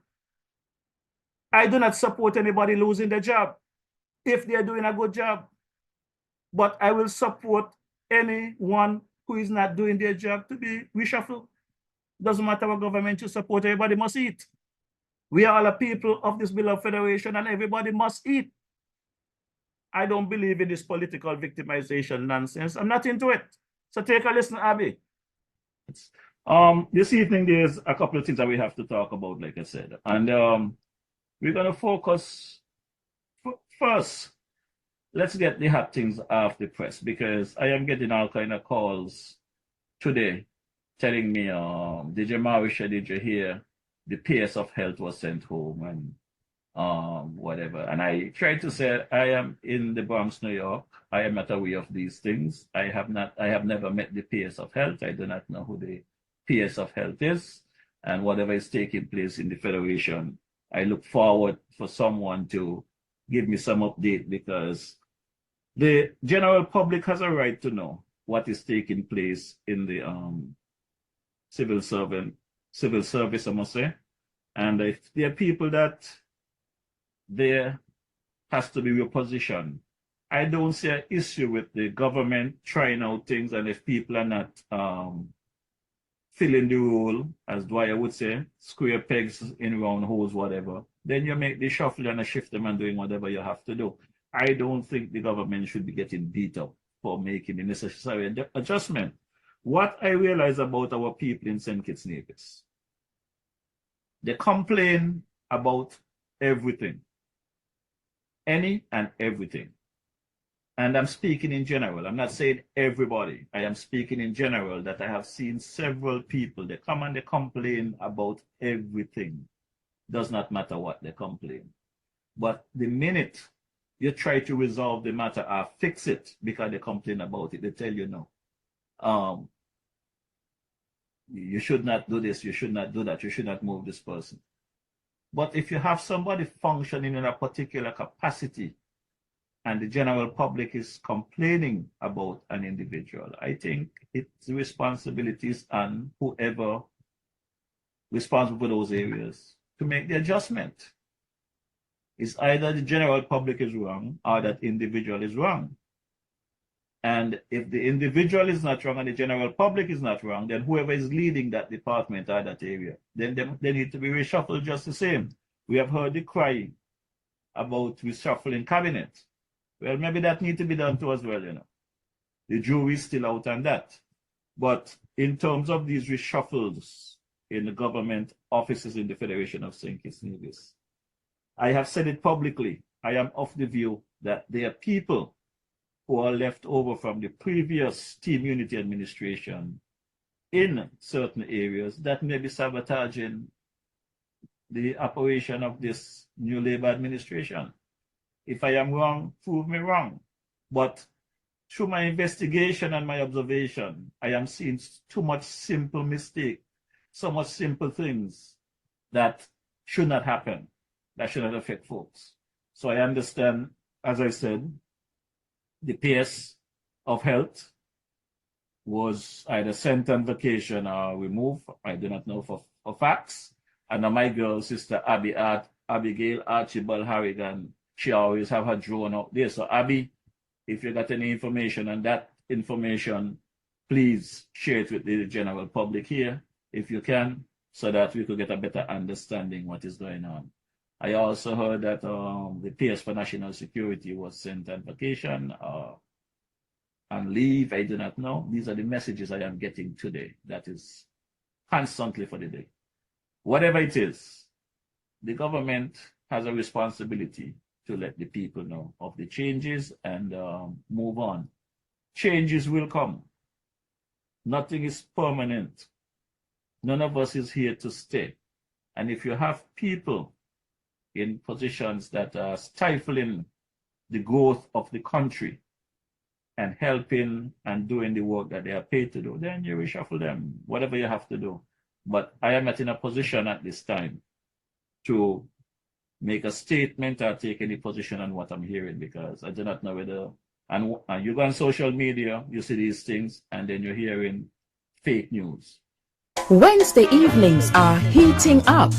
Log on to DJ Marishall's Facebook Live broadcast every Wednesday evening from 6 to 8 p.m. It's a frank and candid exploration into the social, cultural, political, and economic issues affecting our federation. And just in case you missed it, you can also catch the broadcast on his YouTube channel, DJ Marishaw. Subscribe to the channel on YouTube and smash that bell. You will be notified whenever he goes live. DJ Marishaw, every Wednesday evening, Facebook 6 to 8 p.m. or thereafter on his YouTube channel, DJ Marishaw. Log on.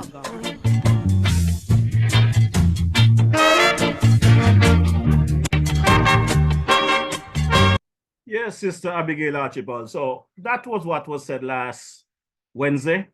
I still do not know what the situation is with the PS of health. So if you have any information, feel free to drop it in the chat and let the general public know what the situation is with your sister. It doesn't matter. As you said, family is more important to you than politics, and nothing wrong with that. That is a good philosophy. And I support you on that, Sister Abby. So you could call me privately if you want, or drop it in the chat. Let us know what is taking place with your sister. And before I get into my segment, I'm going to pay some tribute to my boy, brother Adrian Lamb. There's two other clips here that I need to play, because some of you, when you are listening to Timothy last night, and with his nonsense there, call a press conference, you know. you all forget the controversy between him and the fella across there and the sister island. You know. So let me just drop these two clips for my sister, Cicely Brown there, because I don't know if she's listening, but I want to remind her what Timothy said about the premier across there. None of the contenders are fit. Mark who outsmart Sean, but Mark can't outsmart me. When I see my friends become my enemy. Lord, he can outsmart Sean, but he can't outsmart Timothy. And that is where the problem lies. And so, his problem, apart from the hunger for power, power for its own sake, is that Mark can manage. Since we came in office, we have given Mark more monies than any other premier of Nevis has had.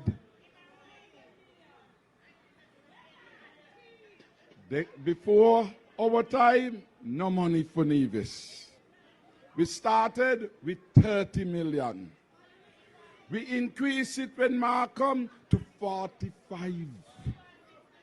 You understand? 50%.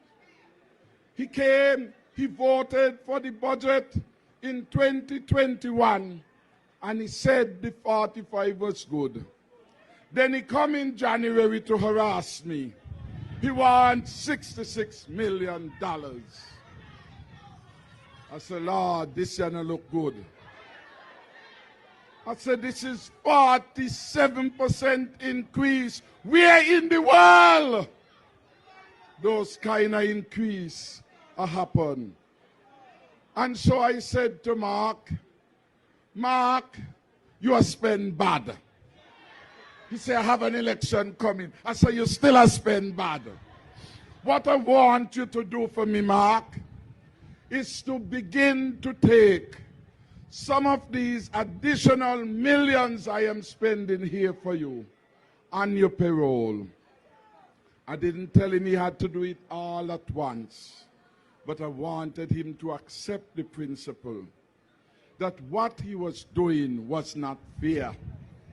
Not fair to St. Kitts, not fair for you, because every $1 million I gave him that was unbudgeted means $1 million less for the people of St. Kitts and Nevis and for the federal entity.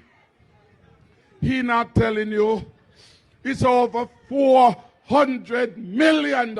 Mark ain't no good, Mark ain't no good.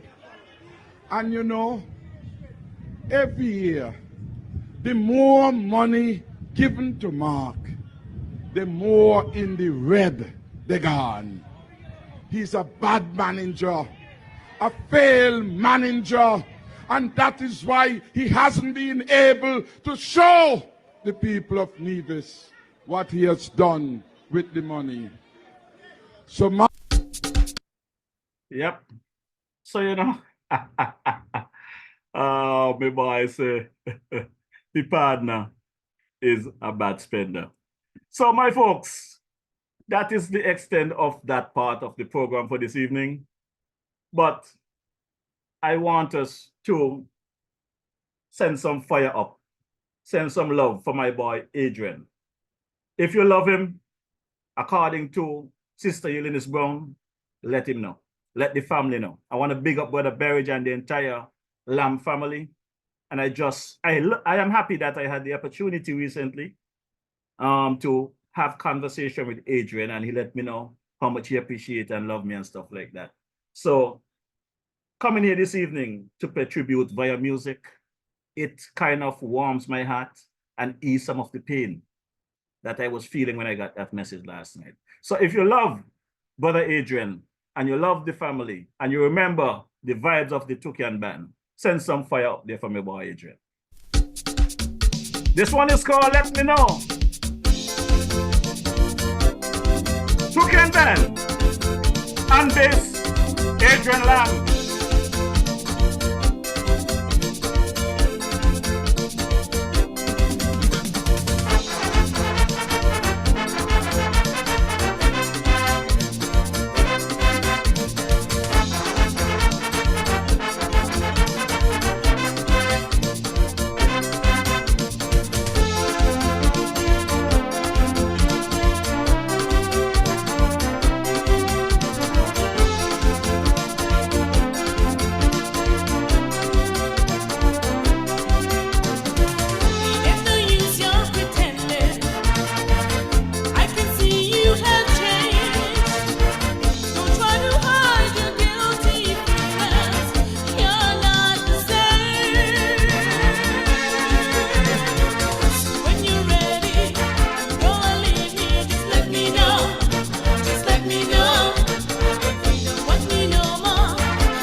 that's the sound of the Toucan Band. Lead vocal there is Sister Eunice Brown, the late great Eunice Brown have passed on. And keyboard, you have the Mandel out of Nevis, one of our better keyboardists of all time. We also have Brother Adrian Lamont bass. I don't know how many of you know that Kenrick George was also, Kenrick was part of the Toucan Band. I'm not sure of the guitarist at the time and the drummer, but I remember when we had the Toucan Band in the Bronx, New York, down there at the Savoy Manor there and 149th Street, right off the Grand Concourse. The band really tore up the place there. You know, versatility at its best. St. Kitts Nevis was well represented at that event. And this song that is about to come up, Pour Some Sugar on Me, is one of the tracks that they was lighting up the place with that evening.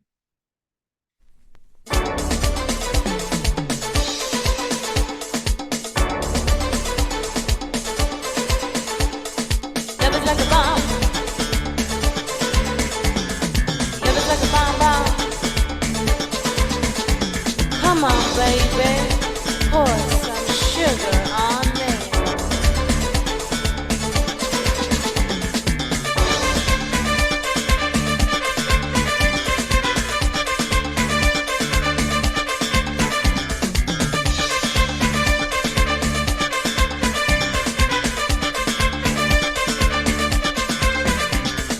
Love is like a phone, baby, come on, get it on. Living like a lover with a red iPhone. Looking like a champ, like a video, baby. Come on, let's move, get it, be your man. Rise a little, catch a little day. Tell her, baby, what you do through all night. Sometime, anytime, sugar me sweet. Tell her, Mr. Innocent, sugar me, yeah. Yeah. Take the bottle, shake it up. Take the rubber, make it up. All in the name of love.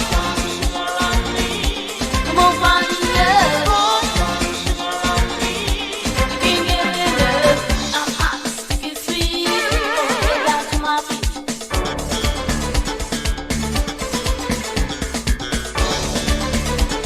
Yeah, man.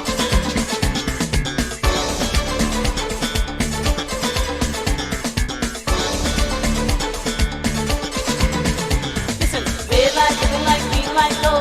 There's a little woman in a one-man show. Little queen with the king with the mob love. See you pick me and set her. Oh, yeah. Set her. You gotta switch a little, that's a little more. You see a boy that coming knocking on my door. Sometime, anytime, sugar me sweet. Little Miss Innocent, sugar me, yeah. Yeah. Give a little more. Take your mind up. Shake it up. Break the rubber. Make it up. All in the name of love. Come on, find me up. You can't get enough. I'm hot, sticky, sweet. From my head down to my feet.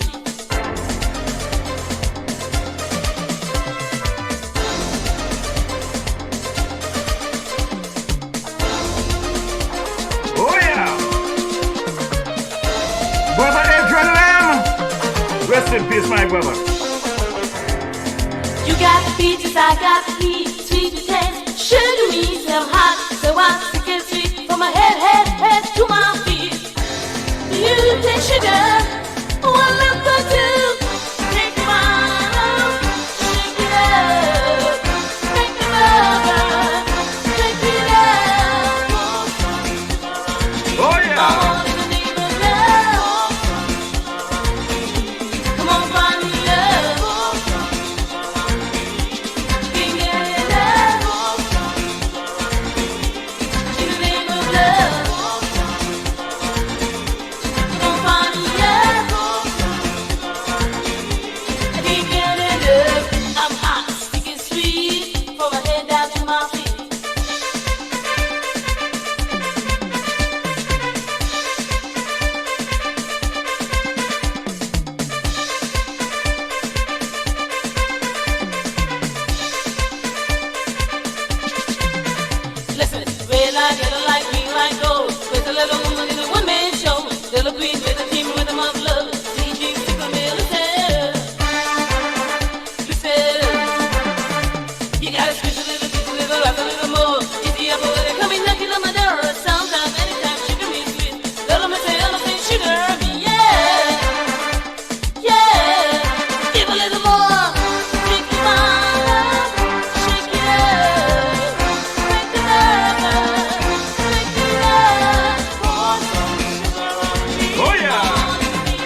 Well, I don't know about you guys online, but listening to that steady bass line coming from Adrian Lamb just run chills through my spine.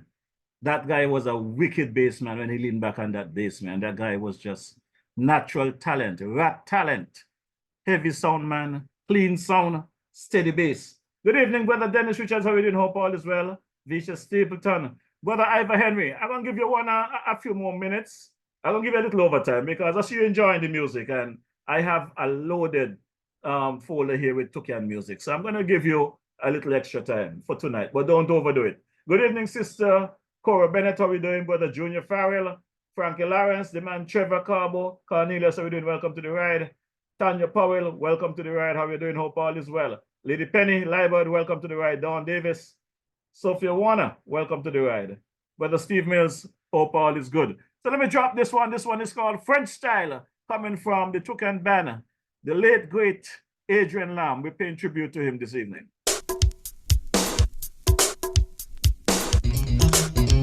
Toucan, Adrian, a song, watch out,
shoulders, jiggle your pastilla. We doing it French style. Shake back, wind back, move a little closer. Shift your hips all over. We doing it French style. Ooh la la, sweet lady. Ooh la la, driving me crazy. Ooh la la, taking it easy. We doing it French style.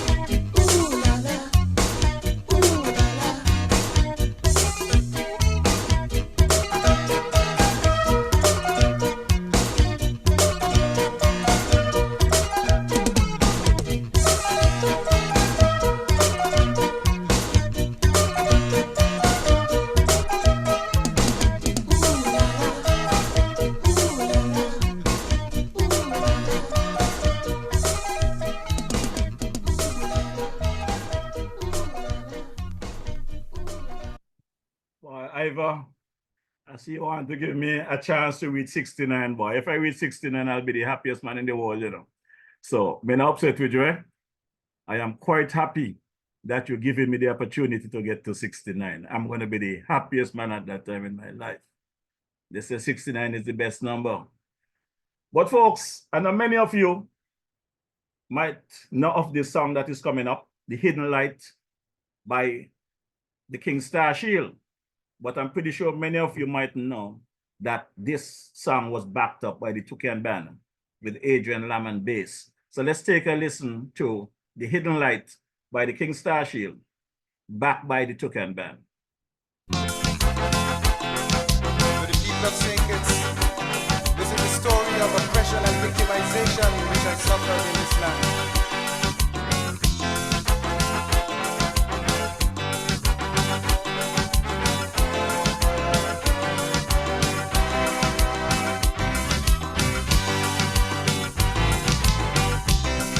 The light of unity you used to shine for the country. People, you asking me day and night. Well, now it is high time I tell you the truth about the light you once knew, that shone for justice and equal rights. I recall 1978 when the vicious circle was great, and in 1979 mental slavery did shine.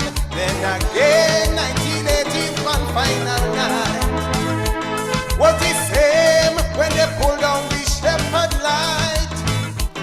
Then you say you don't comprehend. How could intelligent men make the same mistakes again and again? So I sing this song to tell the story of the exploitation and the victimization I suffered in this nation. For the biasness and dishonesty is wasting my life away. Each year they try to degrade me so their partner could have this way.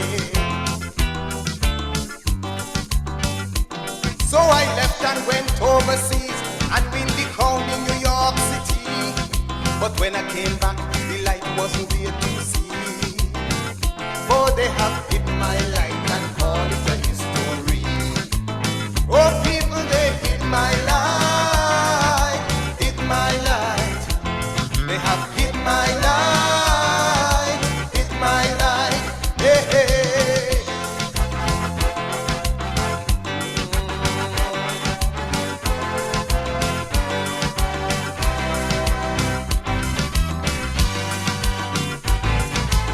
Everybody know where the light be, hidden in a vault beneath a tree, place where the hide custodian lies. But judges put in authority, it's they who control the master key, the key of justice and equal rights. So I came and confessed to you, there is nothing that I can do if the decision is not right. I so competition night. It is clear, and by now everybody knows.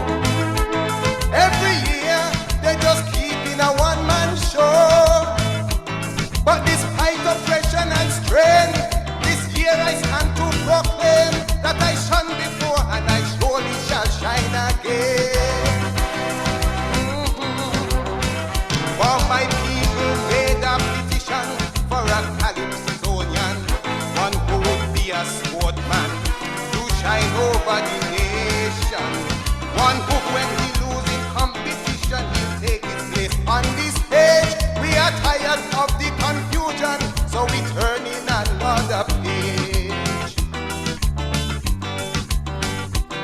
I ain't calling foul, I join my con. Who the captain could put it on, and all who think my life is a history, I come back to take my life from under the Canaan tree. And then I go shine my light, shine my light. I go shine my light, shine my light. Hey, hey.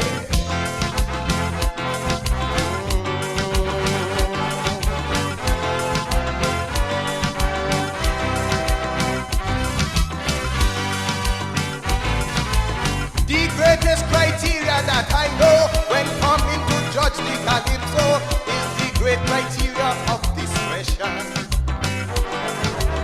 But that criteria they cannot use when before the night they don't choose the one to win the competition. So I hope the judge is awake, for they're making a big mistake.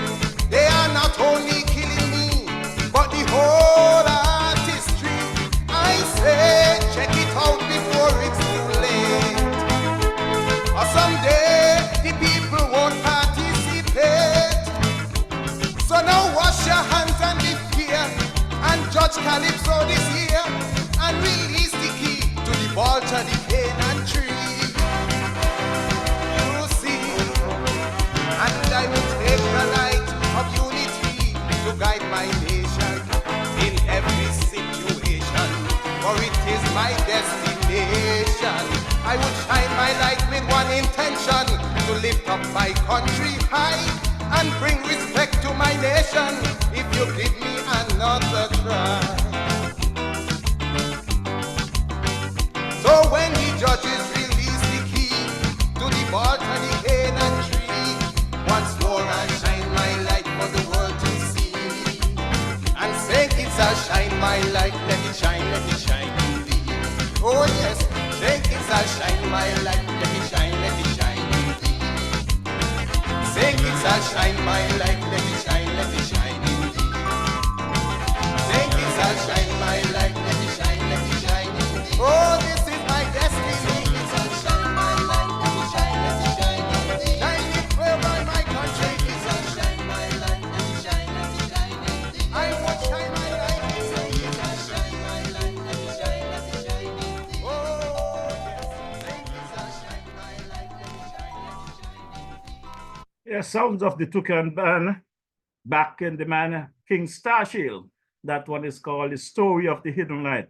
You know, I'm here laughing to myself. I received a call yesterday from a young lady in Atlanta, Georgia. And she's telling me, Marisha, you know, your music is not, your program is not just reaching adults. You are really affecting young kids. And I asked her what she's speaking about. She told me she turned up her television and doing her chores at home and had my program on from last week. And I put on a song, and her grandson started dancing up a storm. So she asking him, do you know that song? He said, no, but the music is good. I asked her, how old is this grandson? She says, 7. So the young kids are paying attention. So I hope you, the older folks who have sense, understand that the lyrics in these songs, the message in these songs, they are real. They are not just for you to dance. Listen to the lyrics. This next song that is coming up again was backed by the Toucan Band, Adrian Lamb and bass and vocals, the legendary contender. This one is called Living in the Band for this carnival.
the van. She eating, she food in the van. She making, she loving the van. Good God, she living, she living, she living, she living in the van, Lord, living. She living, she living, she living in the van, Lord.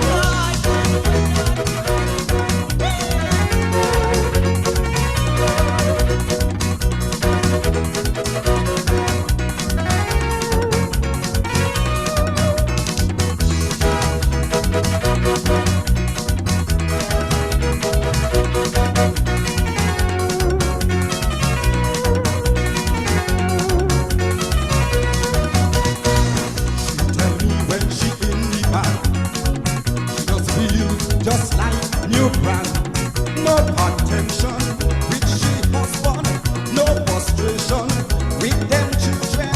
Like a bird in the sky, she does feel real high. So for carnival, she walking on a plan to get away from this wicked man. To jump and dance, cause Julie tell me she gonna be living in the back for this carnival. They going home. Home. She gonna be living in the van for this carnival. They going home, oh Lord. She bedroom, gonna be in the van. She toilet, gonna be in the van. She kitchen, gonna be in the van. Oh Lord, living, welcome to the home. Living in the van for this carnival. They going home, she gonna be living in the van for this carnival. She changing, she goes in the van. Look left, walk up, she eating, she food in the van. She changing, she goes in the van.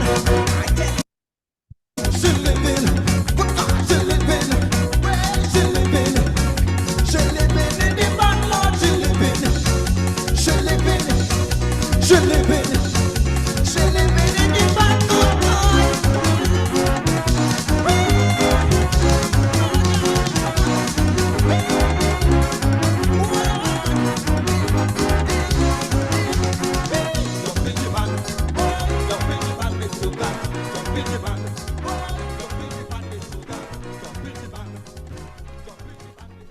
Yes, as the contender said, jump in the band with Toucan.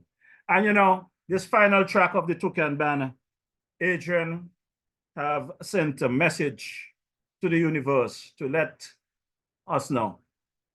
Don't worry, be happy.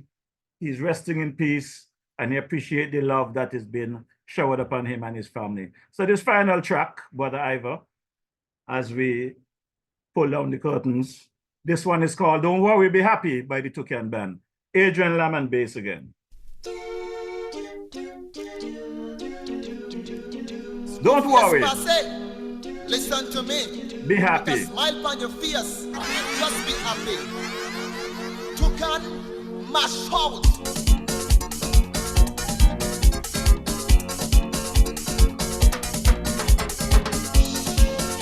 Yeah, boys. Toucan bang on you once again. Village passé. Yeah, man.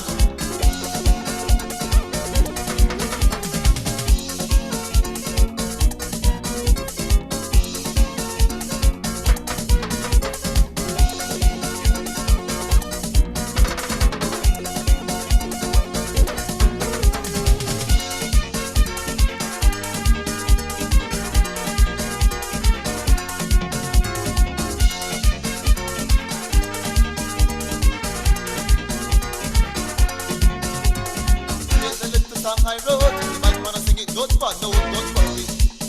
Be happy. We live a life, we have some trouble, and if you worry, you make it done, but don't worry. Be happy.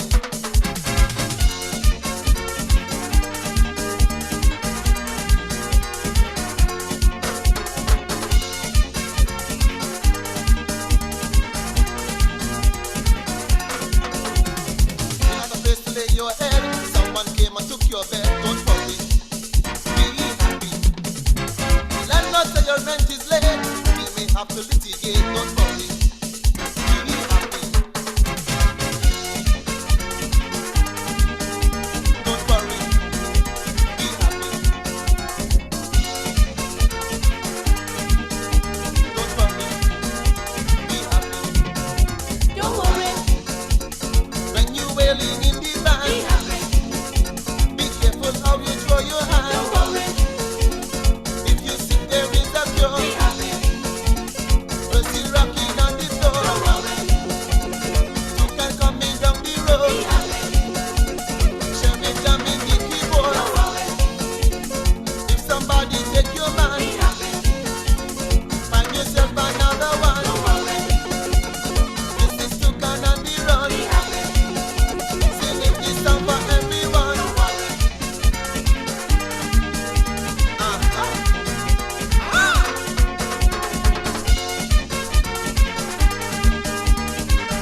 no style. Think I'm a girl to make you smile. Don't worry, be happy.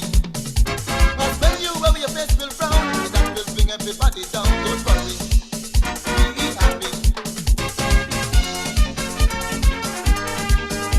Don't worry, be happy. Don't worry, be happy. Don't worry. You're not happy, you are so happy. And you must be feeling so. Don't worry. Hold a woman from behind. Be happy.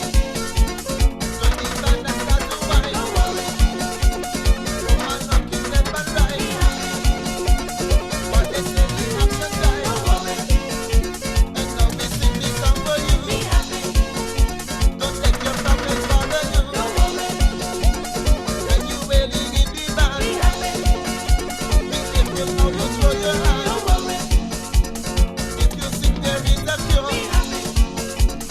Mercy rocking on the floor. Don't worry.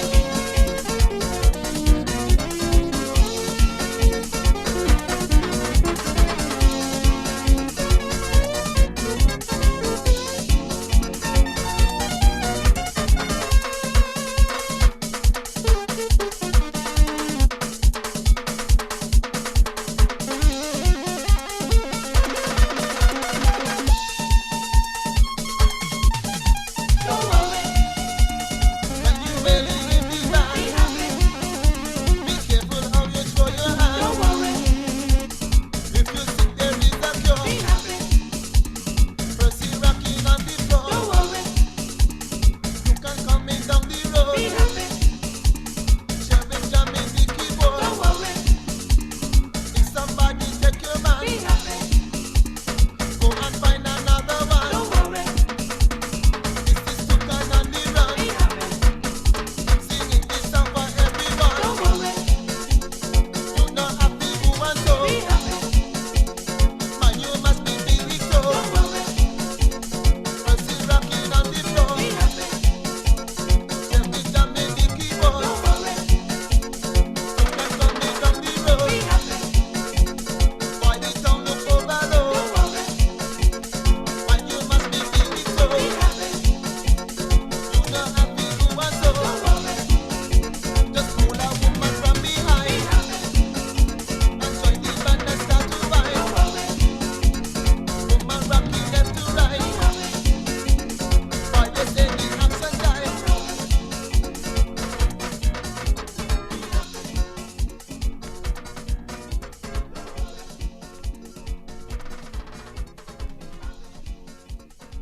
Yes, man, don't worry, be happy. And that brought us to the end of the tribute to my good friend there, brother Adrian Lamb.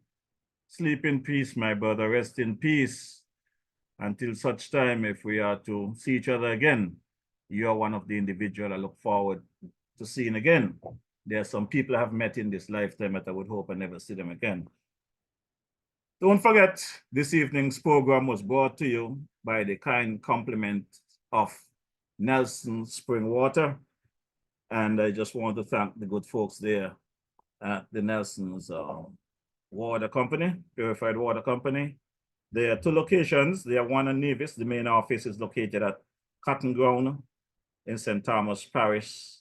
The opening hours is Monday to Friday, 8 a.m. to 4:30 p.m. There are also a location here in St. Kitts in Lower Market Street, right across from the West Ferry Terminal there. They open there at 9 a.m. to 5 p.m. Monday to Friday as well. So basically, my good people, support Nelson, let them know DJ Marisha sent you. Let's hear what my brother Carbo have to say for you folks right about now. Stand by. Cabos, located at Fountain Village in Nevis, is the go-to spot for your Saturday treats. Tantalize your taste buds with his delectable Cabos Delicacy Goat Water. Or, if you prefer some soul food, then Cabos Fungi and Fish is definitely the way to go. Call ahead and reserve at 869-663-9694. Then make your way over to Cabos and enjoy the vibrant atmosphere. while you savor your delicacy. Cabos, we are not changing, we are only improving. Food all over. Food all over.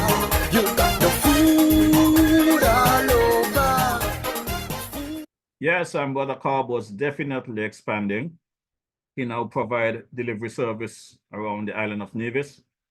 So you want to order your goat water for a Saturday or your fish and fungi or whatever you need, just reach out to Carbo by Thursday so that Carbo could ensure that he can accommodate you. He also have delivery service down to the Federation of St. Kitts and Nevis.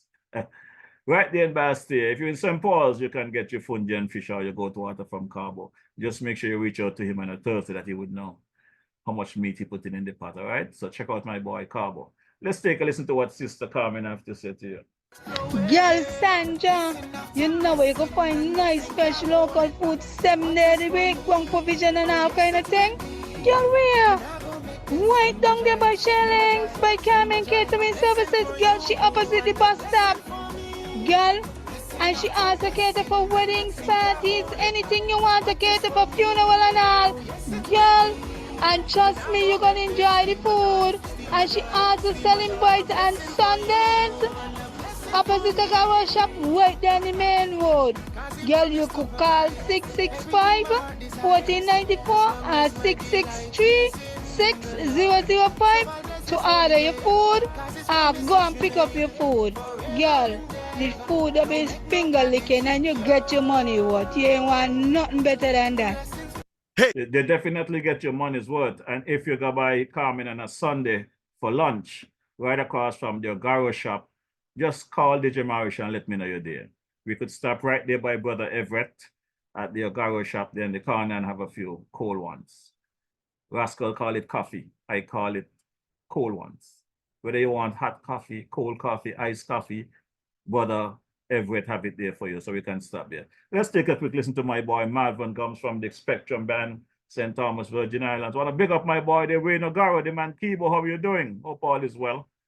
Hey, this is Malvern from Spectrum Band, and you're listening to DJ Marisha, playing you the best in Caribbean music. Hey, this is Malvern from Spectrum Band, and you're locked into DJ Marisha. Keep it locked. Right there. Right there. Right there. You keep it locked right there, Malvern. Let's drop this ad and then we're out of here with my unofficial anthem of the Federation of St. Kitts Nevis. The song Arise by the late great King Arrow. Yes, we are in overtime, compliments of the man Ivor Henry. So we're gonna drop this one and get out of here. Wednesday evenings are heating up. Log on to DJ Marishall's Facebook Live broadcast every Wednesday evening from 6 to 8 p.m. It's a frank and a candid exploration into the social, cultural, political, and economic issues affecting our federation. And just in case you missed it, you can also catch the broadcast on his YouTube channel, DJ Marishaw. Subscribe to the channel on YouTube and smash that bell. You will be notified whenever he goes live. DJ Marishaw, every Wednesday evening, Facebook 6 to 8 p.m. or thereafter on his YouTube channel, DJ Marishaw. Log on.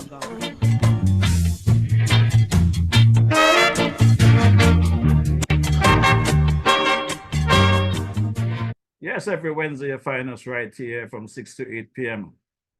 where we bring you the issues that are affecting us and have a conversation. I want to say good evening to my engineer there, the brother Ike out of TNT, Trinidad and Tobago. Without Ike, this program would not be here today. So I just want to continue to give him the love and the praise for being there for me in my time of need, being here for the Federation of St. Kitts Nevis. I want to big up the man, Lord Kent. How about the man, Freddie? Everything good with you? Sister Debbie, everything good? Hope all is well. I want to big up my nephew there, brother Glenville Lawrence, for editing the clips and keeping the program going weekly. Want to touch my boy Django there, the man Denver. How are you doing? Hope all is well. Thanks for sharing the live. Brother Elvin Ellie, how are you doing? How is the wife? Hope all is well. Sister Toto Harris, how are you doing? Sharon, you found me? Welcome to the broadcast here, DJ Marisha Live. Welcome, welcome.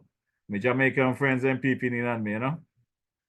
I want to touch my uncle there, brother Joseph Emmanuel there down at the Garvey's Estate, the Millhouse Guest House located in Trinity, Boys Village, St. Kitts. If you're looking for a place to have a wedding reception, parties, whatever, check him out. Guest rooms, if you want to have a short stay, long stay. Brother Joseph will be happy to accommodate you. Just check him out, contact DJ Marisha. I'll definitely get in touch with Uncle Joseph for you. Don't forget to visit my cousin dear sister Gloria Hutchinson there at the Smart Fit clothing store there in the old Simaco building on Central Street next to Skelec. She have some new stuff there. Check her out. Let her know DJ Marisha sent you.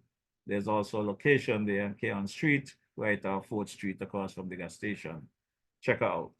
Also my girl there, sister Laura Williams, right there in the TDC Mall on 4th Street. Check her out. Tell her DJ Marisha sent you. I want to big up my boy, the dancing commissioner, Brother Austin Williams. How you doing? The man Julian Pemberton.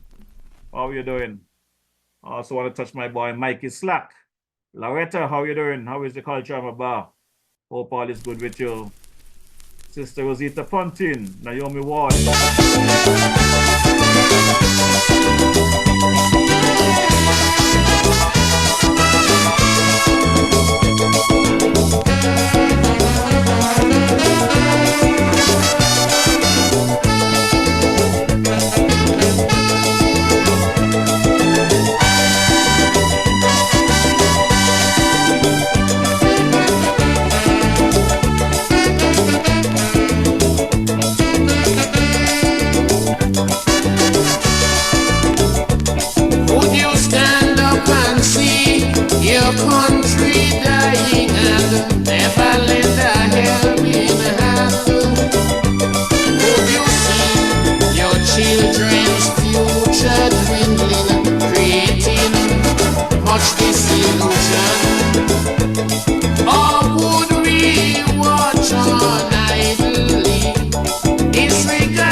unification, building a brand new nation. We move on together hand in hand. Rise, citizens, arise. The country is yours, all yours, still yours.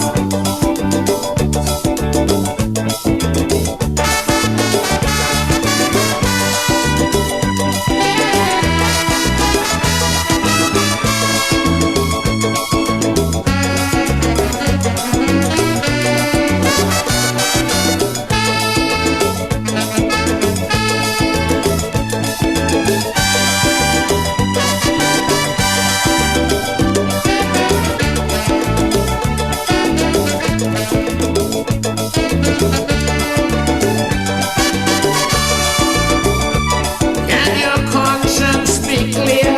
Indulging corruption or misusing public office, being accused of unemployment and crimes, or disrupting a citizen's peace. Oh, my country in disharmony, separated politically. Hatred for a brother, cannot love each other. No, I say no, potato. Citizens, let's unite and stand up for rights, all our lives and our lives. Let us reintegrate and correct our mistakes. Reunification, building a brand new nation. We move on together hand in hand. So rise, citizens, arise.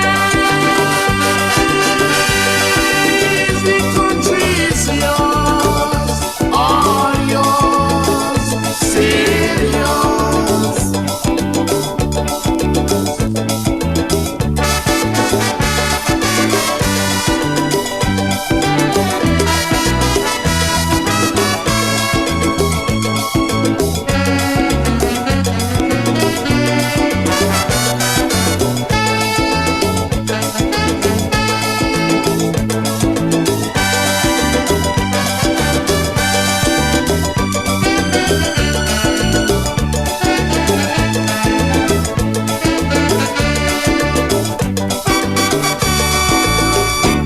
Yes, that's the song of the late great King Arrow.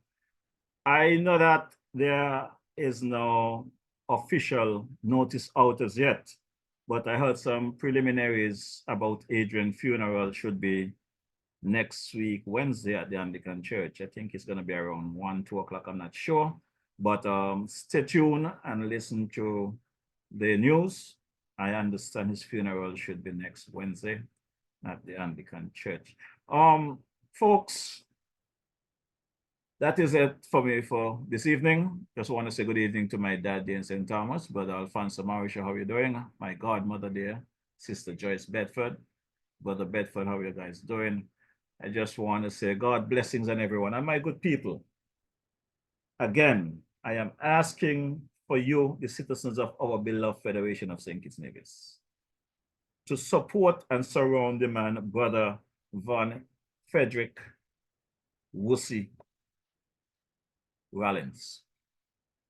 Wussy is not the person out there in our streets loading up firearms, pointing firearms at people and pulling trigger. He's here to assist us in arresting the bad habits and the situation. So I am calling on all right-thinking citizens to cease, stop the harassment of the gentleman. Just done with it. Let's focus on those criminals, whether the former politicians, the current politicians, the entrepreneurs, whoever out there ripping off the country with their politics and their corruption. Let's focus on them, the real criminals. Brother Van Frederick Woosty Rollins is not the criminal. He gives an opinion, you don't like it, tough. I am in support of what he said. So my good people, God's blessing on everyone, God's blessing on the Federation. I'm DJ Marisha, and I'm saying good night, good evening, and I look forward to seeing you back here next Wednesday, 6 p.m., 8 p.m., the usual time.